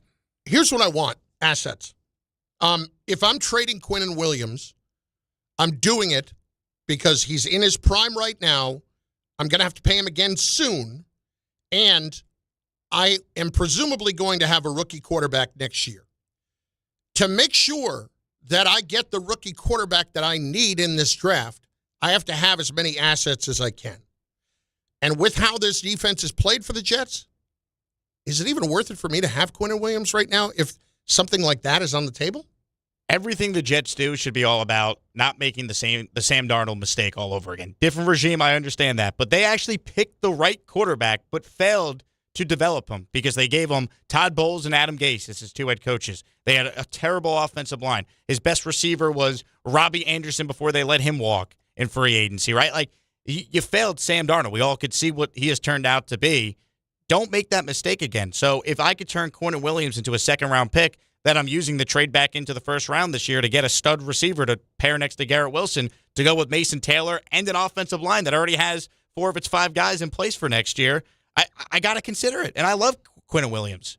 He's the longest tenured player on the team. The bottom line is this. They haven't won anything with him, and he's not having the best year. So if someone actually would offer me a 2 and a 3, I think I would do it, although I really would like a 1, but I just don't think that's there for a guy who has, a half a sack this season? Like, I don't think you're getting that. He's got a half a sack, but everybody understands the level of player But that when he was is. a first-team All-Pro, he had like 12 and a half sacks. He hasn't been, like, it's kind of like the Dexter But you're Lawrence an interior conversation. defensive lineman. I know. You're never going to put up those kind of numbers year in and year out. But name me defensive tackles that go for 1s, right? Like, I looked up some, like, recent trades. Like, when the Giants traded Leonard Williams a few years ago, they traded him to Seattle. They got a 2nd-round pick and a 5th-round pick. When the Jets actually traded Leonard Williams, they got a 2023 and a 2025 that had stipulations that ended up becoming a 5th. Like, I think you got to go back to, like, Richard Seymour when he got traded from the Patriots to the Raiders. That went for a 1st in 2011. Like, you very rarely see, like, just pure big defensive tackles, I think, go for 1st. Like, Aaron Donald never got traded. He'd be an exception to that. But, like, most of the, quote, pass rusher guys, yeah, they go for multiple 1s. Parsons, the latest example. But I just don't know if you're going to be able to get a 1st for Quinnen. But if you are able to get a 1st for Quinnen, my argument to not trade him today would be, let's wait till the offseason and decide then. And maybe there's better offers then. Yeah, my problem is I think if a team is knocking on the door about Quinnen right now, you're going to get more right now. Because the reason they're doing it is going to help him now, and then they can sign him, it's going to help him in the future. If you do it this offseason, and he's only got the $5 million guarantees, at least you already know that you've gotten something out of him this year, and then you can pay him plus and go beyond that. What does it do to the locker room if you trade your longest tenured player, who's the team captain, when you already benched your other defensive captain? Jamie Sherwood got benched for the first quarter of the game on Sunday or last week or whenever against the Bengals. Now you trade away Quinnen Williams. Like, I get it. You know, Glenn is not thinking about being one and done. He's thinking about being here for the long term, but he's got to win some games, man. Like, it was great to win, but if they finish with 2 wins, like, the one and done conversation is not going anywhere, and you make it a lot harder to win games if you trade away Quinnen Williams. I got to tell you, I don't care. I don't care what it does to the locker room at this point. The locker room has not responded to the coach, and I know what the talent level is in there so far. The quarterback's a big problem, okay? But that defense, to me, that's been the biggest disappointment of the year. I think by far. Yeah, because it was supposed to be the given. It was why they had designed this team the way they had. We're going to run the football. We're going to play good defense. And if we have that good defense, then I'm confident in our abilities to win some ugly games. Now you're not even doing that. So I don't really care what the locker room, like what it does to the locker room at the moment. I think when you're a bad team, that in and of itself does the damage to the locker room. 800-919-3776, 800-919-ESPN, reminding YouTube TV customers, of which I am one, get the sports that you love on ESPN back, including college football, college game day, Monday Night Football, NBA, college basketball, and more. Last night, guess I couldn't watch Monday Night Football. That's not what I'm looking for. And YouTube TV keeps pulling this crap. Act now. Go to keepmynetworks.com to get ESPN back. That's keepmynetworks.com. Jake Asman in for Bart and Carlin, ESPN New York. That's the ease at which you get information. You want it, you get it. Like that. Ask your phone. Group chat. Smartphone. You're always connected and informed in real time. No waiting. So if you're diabetic and still using finger sticks to read your blood sugar, what are you waiting for? Knowing your blood sugar levels instantly is important for managing diabetes. Call US Med at 888-665-0696. To learn more about continuous glucose monitors, a real-time instant method to track your blood glucose, US Med is an approved provider for Medicare and over 1,000 private insurers. And the best part? Call 888-665-0696 and we'll give you a free insurance benefits check today. So call 888-665-0696 today. That's 888-665-0696. 0696 and manage your diabetes as easy as... The Hess truck's back and it's better than ever. Roaring engines this year. Hess race cars are here. The Hess stock car racers are loaded with lights, sounds, and a powerful racing motor. Only at HessToyTruck.com. Free shipping and batteries included. This is an ad by BetterHelp. Shorter days don't have to be so dismal. It's time to reach out and check in with those you care about, and to remind ourselves that we're not alone. As seasons change and days grow darker sooner, it can be a tough time for many. This November, BetterHelp's encouraging everyone to reach out, check in on friends, reconnect with loved ones, and remind the people in your life that you're there.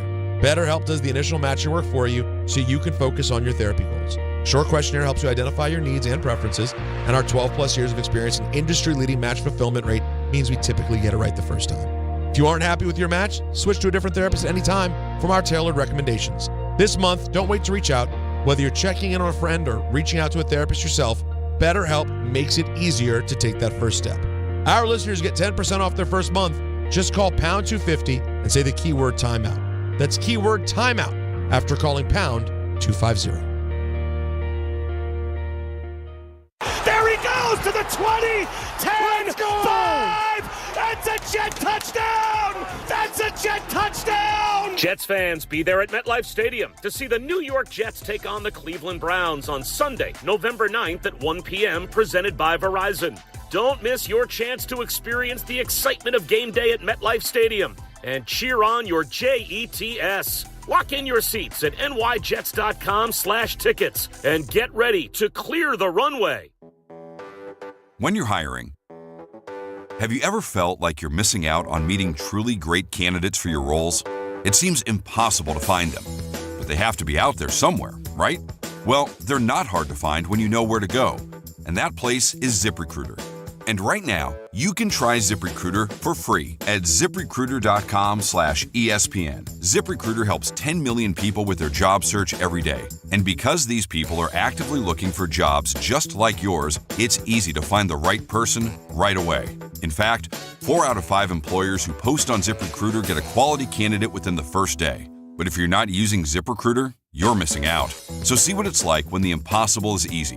When you go to ZipRecruiter.com/ESPN right now to try ZipRecruiter for free. Once again, that's ZipRecruiter.com/ESPN. ZipRecruiter.com/ESPN. Never miss out on great candidates with ZipRecruiter.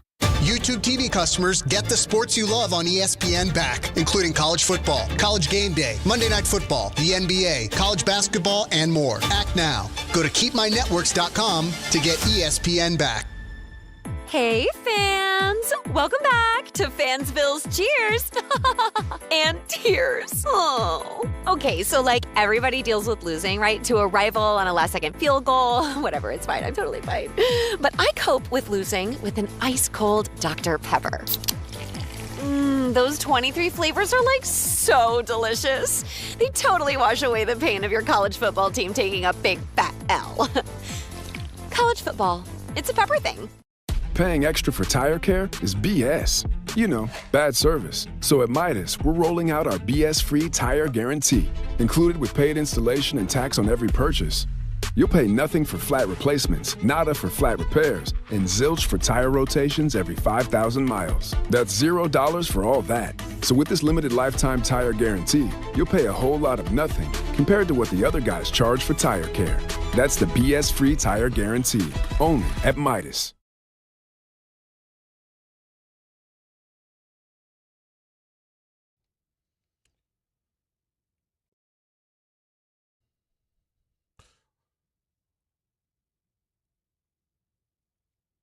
I don't really have a great feel either way as to what happens by the deadline this afternoon. I don't have a great feel as to whether or not the Jets are going to do something today, whether or not the Giants are going to do something today for that matter. Are you counting down the hours, minutes, and seconds like I am? Kind of. 3 hours, 27 minutes, 1 second, but who's counting? All right, I'll probably not to that level, but I'm interested. I'm interested for sure because I'm tired of bad football. And so when it's been like this, it becomes about the trade deadline. It becomes about the draft. Tankathon.com. Becomes about free agents. Tankathon. That's where I am right now. They have the countdown. That's what I'm referencing. Do they have the first number 1 pick right now? The Jets right now would pick 3 because they're 1-7, and you have the 2 1-8 teams, New Orleans and Tennessee, in front of them. Now Tennessee doesn't need a quarterback. Only because they played one more game, or do they have the stronger strength of schedule? The Jets have a stronger one. No, the Jets, at least according to this, they would have the number 1 pick if they all were 1-8. Okay, all right, that's good to know. So we have that to know for now. Will they get? Don't they get the Saints in a few weeks? In December. Yeah. You going to that one in New Orleans? I will not be. ESPN sending you to call that one? I don't. Well, no, I shouldn't say I will not be. I don't know. It's possible. How far out in advance do they give you an idea of what game you could be calling? Usually about 3 weeks to a month, something like that. Well, at the beginning of the year, got them earlier, but they still only decide about 3 or 4 weeks out as to what games they're going to carry and be able to get. So, like, for instance, I got the Packers-Giants next week, and I found that out 2 weeks ago, something like that. So, we'll see. We'll see. Hope Saints, listen, am I going to turn it down? I'm not. Am I praying that they get Saints-Jets? I am not. Bourbon Street? Come on. Have some fun. No, come on. Listen, New Orleans is fine. It's amateurs. I went for the first time this past year. I enjoyed it. For what it is. It's nice, but the food's great, though. You get some Cajun food? No? Again, that's fine, but when I walk down I don't like walking down streets that my feet are going to stick to. Just stay in the French Quarter. You don't even need to go near Bourbon Street. Have some jambalaya. No, Hang out with Coach O. Javier in Queens is next on ESPN New York. Javi, what's up, buddy? What's up, fellas? Thanks for taking the call, as always. Jake, I love the Remember the Titans reference before. My favorite memory of Remember the Titans is Avon Barksdale being 30 years old and being a high school linebacker in that movie. That's a good point as well. And Big Fella, just reminiscent about Big Mike, isn't there a great story about at some big event him sending you out to look for soft serve for him? Like, was it a Super Bowl or a World Series? It was the NBA like Finals. It was the NBA Finals in San Antonio. Knicks and the Spurs, and it was at the Alamo Dome. And, yeah, I mean, that was often part of the job. What type of ice cream do you remember? Well, that was the problem, is the question at the time was, go get me some ice cream. Don't come back without it. Okay. Depended on it. I was searching high and low in the Alamo Dome, and there was not one place that was selling ice cream. And I believe I absolutely spent 45 minutes looking. And I believe that I finally got Dippin' Dots. And that was the closest I could come to ice cream. Was it still called Ice Cream of the Future then? Yes. And by the way, when exactly is that this was future? 2000. Yeah, that's 25 years ago. Yeah. When did we get to see this they're future? still around. Isn't that, I mean, that's surprising that it's still around. Yeah, don't ask Rick and Dave about my Dippin' Dots experience with them at the Mets game this past year. What'd you do? I didn't feel like getting up to get ice cream, so they brought, they had someone in the stands serving Dippin' Dots, so I bought some. And it made a mess because it was like the hottest day of the year. It was like 95 degrees. It melted very quick. And when I went to use like my spoon, like some of the sprinkles splashed up. It got on like Rick and Dave's leg, and they were not very happy. You guys, I see an opportunity for a Dippin' Dots Carlin's Corner table. Are you smelling what I'm cooking? Hey, listen, I'm up for it, but I am absolutely for purchase, Javi. You know this. So anyway, what point did you want to make, bud? So listen, I wanted to talk just a little bit of Jets. Like as a Jets fan, I don't buy into this keep everybody to build a winning culture. There are players that have no future with the Jets. Breece Hall is most likely one of them. So get something for him while you can. It makes all the sense in the world. Try to win without him, but I'm fine with them losing out. But I'm also not saying to me, trading guys that are not going to be in your future is not tanking. I think that's just smart business. I want him to be in the future, though, Javier. That's the thing. Like I understand your point. If there's no way they're bringing Breece back, okay, but I don't think that's smart GMing. If you've already determined, hey, a guy who's sixth in the NFL right now in rushing yards and is the focal point of our offense, which has an offensive line already in place now for next year. Like, I don't want to get rid of that guy. Like, I like Braylon Allen. He's coming off surgery now. Isaiah Davis is a nice scat back. I don't think he's a bell cow. I want to keep Brees, and I'd be having the conversation with his agents about a 2-year extension and try and get something done where he's here and I know I have a legit running back for my rookie quarterback next season. I don't want to get rid of him because of that. I would like the rookie quarterback to have what I would consider to be a higher-end running back. Not somebody who's Saquon in his prime, but still a higher-end running back with what should be a decent offensive line to begin with. Because again, we can go back and look at the sack numbers from this year.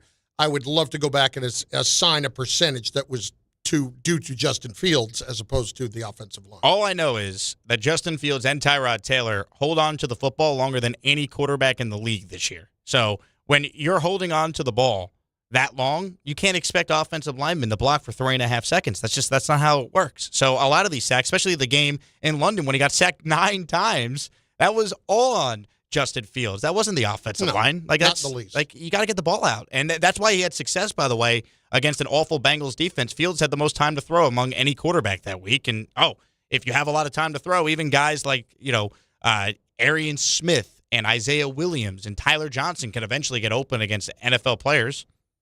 You know what I was thinking about as he brought up that thing about the ice cream? You want ice cream right now? No. Now we're going to the fat joke? Is that the thing? I'm just saying. I'll go get his Dippin' Dots. Yeah, okay. Carlin's Corner. No, it wasn't that. It was that, you know how they used to start the 30 for 30s? What if I told you? They'd have a line about whatever the subject was. I should have been able to do that for the Mike and Chris 30 for 30. What if I told you I once spent 45 minutes searching the Alamo Dome for ice cream during an NBA Finals game? I think that would have been a nice way to start. The dramatic ESPN 30 for 30 music, the undertones playing. Yes, something like that. What if I told you that a radio show almost broke up over Jeff Van Gundy's decisions in Game 5 of the conference finals? What did Russo want request-wise? Mike wanted the ice cream. Was there a ridiculous Russo request? The Russo request was always, every day, that the newspapers that you got had to be the late city final edition. In other words, if it was not, don't just hand them a Daily News or a New York Post. If it is not the latest edition with the late games and the box scores, because he was such a Giants fan, wanted to see the box score if he didn't make it to the end of the game. Listen, this is not the late city final. I do not need a Metro edition, okay? That barely confirms the Mets played last night. Yeah, that was his big thing.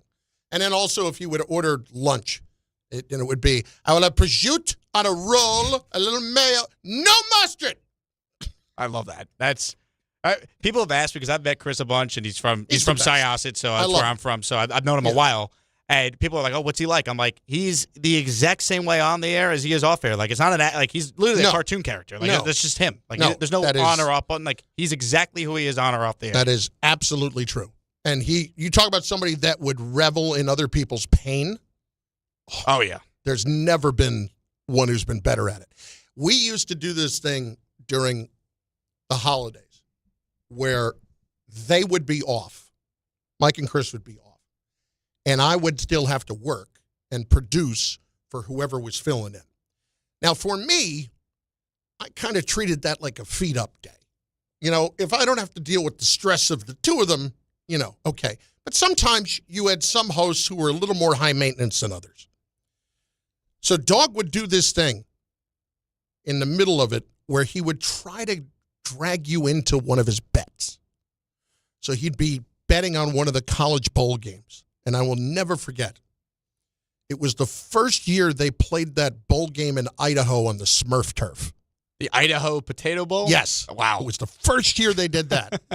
And I had a particularly stressful host that day who shall remain nameless, although not a factor anymore anyway. And so he calls me, listen, we got Southern Miss Idaho in this Idaho Potato Bowl. Now, the game is not at Idaho. It is in Boise, at Boise State. Okay, so there's not a home game. What do we think? And I'm a kid that's making $30,000 a year. So I don't have any money. And so I said, I kind of like Southern Miss. It's Southern Miss -3. Idaho just came up to Division I. And I'm not even thinking clearly. I don't know anything about Southern Miss or Idaho at all. So okay, what are we going to bet on this? What are we going to throw in? We'll go in together as a family. That's what he would always say. We go in as a family. Okay. And I'm like, I feel really good about this. And I said, let's bet $200. And for me, $200, which I could not afford in any way. In any way. I don't know why I said that. Each? And total? He did whatever he did. But he did not care whatever he bet. Because now we have just gone into what you call a doggy can't lose game. Because if you win, you're going to win money together.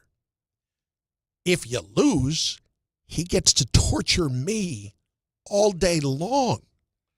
So Idaho playing in Boise, and somehow I like Southern Miss in late December as I am just getting berated by this host.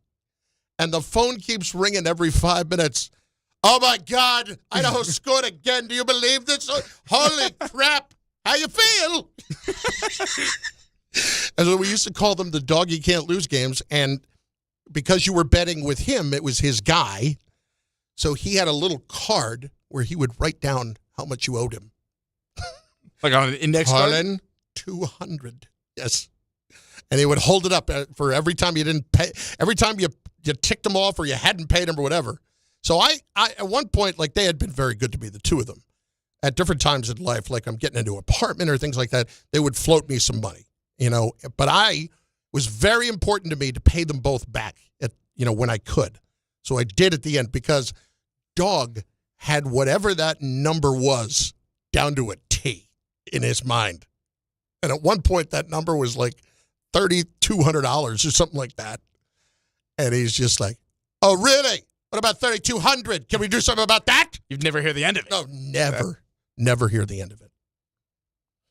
Oh, my God. That's unreal. Not surprising, and your impressions of them are spot on, so that's well done. Thank you. Bart Carlin on ESPN New York and on the ESPN New York app. Do we have something cooking here? Oh, my Lord. No. Oh, holy crap. What? Holy crap. Ian Rappaport, 90 seconds ago, the Jets are trading Sauce Gardner to the Indianapolis Colts. Blockbuster. What? This is not, and this is the real Ian Rappaport. Dianna Russini now saying the same thing. The Jets are trading Sauce Gardner to the Indianapolis Colts. Sauce tweeted, New York, it's been real. What? They just signed him to an extension. They just gave him an extension that has not even kicked in yet. There's 2 years left on his rookie deal. They picked up the fifth-year option, so it's this year and next year. The extension does not kick in until the following 2 seasons. And we don't have the return yet, because that's how I'm going to. No, we don't have the return yet. But you got to keep in mind a couple of things. I'm not talking just about the Colts side here, but the Colts are desperate for a corner and a high-level corner, and the Colts, because Charvarius Ward was hurt earlier in the year. They had the guy from Miami who retired, so they are in a mess here. The Colts are trading 2 first-round picks. Wow. According to Adam Schefter, to the Jets for Sauce Gardner. Wow. You feel better now? I feel a lot better, but I don't necessarily love it. Like, what's the plan? You just gave this guy a huge extension. He's a 2-time first-team All-Pro. I understand he doesn't have an interception this year, but if you watch Sauce, he's still been their best defensive player. He covers guys as well as anyone, and any advanced stat you want to look at. It's 2 first-round picks. I mean, the Colts right now, it'd be pick 32 technically, right? Like, it's going to be a late first this year. But I have to tell you, I love this trade for the Jets. And I know what you're saying. I would look at a couple of things here. You did just pay him. This defense has been bad this year. Nowhere near as good I know he's a very good corner. They just maximized him, and they get the money off the books too, and you get 2 first-round picks for him. Like, even though it's a late one, if they do have a deep run in the postseason, I think this is a great trade for the Jets. They do have depth at corner. I'm trying to put myself inside the Jets and their thought process. Brandon Stevens, after a brutal start, who they paid from the Ravens in free agency, has actually played pretty well. He's been good. They drafted A.Z. Thomas out of Florida State in the 3rd round. He was excellent in his first game starting for Sauce, who had a concussion and didn't play in the game against Cincinnati. So I think they look at it like, okay, we already made a Brownlee trade earlier this year from the Titans. He's our new nickel. We traded Michael Carter. We have Stevens, who we paid, and we like A.Z. Thomas. Sauce, in their eyes, I think, became expendable, and they maximized his return. But, man, my initial reaction is I don't love it, because this is a guy that was supposed to be a foundational piece. You paid him, and this quickly you changed your mind and said we're good. I don't love it. So if you're just joining us, the Jets, according to Adam Schefter and all the other top-notch reporters out there, are trading Sauce Gardner to the Colts for 2 first-round picks. We'll step aside. Your reaction in moments. Bart Carlin, ESPN New York. Every 40 seconds, a child is reported missing. That's 2,000 children every single day. It's a heart-wrenching reality that we can no longer ignore. Find the Children is a non-profit organization dedicated to helping find missing kids. You can be a part of their mission by donating your unwanted vehicle, running or not. Call 1-800-294-0222. We guarantee that you will receive the maximum tax deduction. We provide fast, free pickup with 24-hour response. Call 1-800-294-0222. Find the Children provides crucial resources to help find missing children and educational materials to teach kids how to recognize and avoid predators. Our recovery programs have a proven track record of reuniting kids with their families. It's time to act. Donate your unwanted or unused car. Help us build a world where every child is safe. Pick up the phone and call 1-800-294-0222. Together, we can bring these kids home safely. This advertisement was paid for in partnership with Cars R Us and Find the Children. The Hess truck's back and it's better than ever. Roaring engines this year. Hess race cars are here. The Hess stock car racers are loaded with lights, sounds, and a powerful racing motor. Only at HessToyTruck.com. Free shipping and batteries included. If you've been injured on a construction site, then you need a lawyer who knows New York's unique labor laws. At the Parisman Firm, they have decades of experience handling construction accident cases and a proven track record of delivering huge results. Their team has already recovered nearly $1 billion for hardworking New Yorkers. From scaffold accidents to slip and falls and equipment failures, they've got your back. Call the Parisman Firm now at 718-WORKERS. That's right, 718-WORKERS, because your case is their cause. Get the justice you deserve today. To help those who want to be helped, but may not be able to afford it. That's what PGA Tour winner Grayson Murray had envisioned for a foundation before he sadly took his own life at just 30 years old. His parents channeled their grief into creating the Grayson Murray Foundation, carrying out his vision to help those struggling with mental health and addiction. To donate and learn more, visit GraysonMurrayFoundation.com.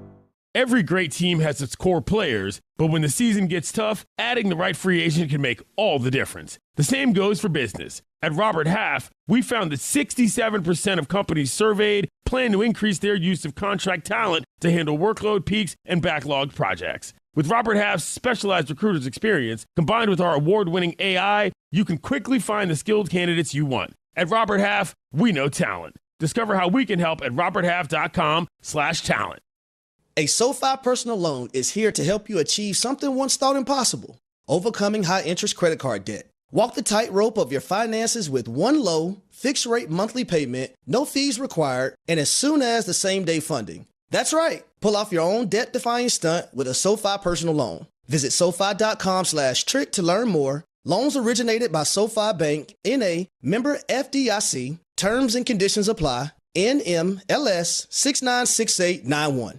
YouTube TV customers, get the sports you love on ESPN back, including college football, college game day, Monday Night Football, the NBA, college basketball, and more. Act now. Go to keepmynetworks.com to get ESPN back.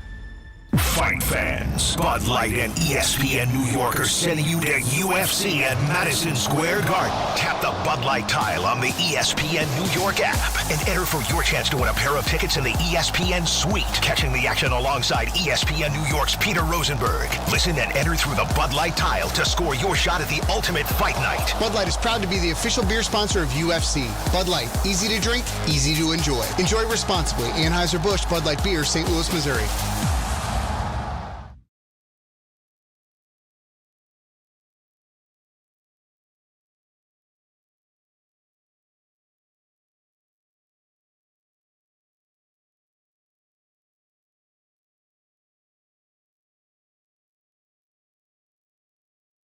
Remember a couple of things here about the Colts. If you're just joining us, massive news. The Jets have traded away Sauce Gardner to the Indianapolis Colts for 2 first-round picks, according to all of the reporters out there now. Adam Schefter was the first one to have it as 2 first-round picks. The Colts had Charvarius Ward, who went down with injury, and Xavier Howard was there earlier this year, was not at the same level that they expect him to be, and remember, just retired. So the Colts were desperate.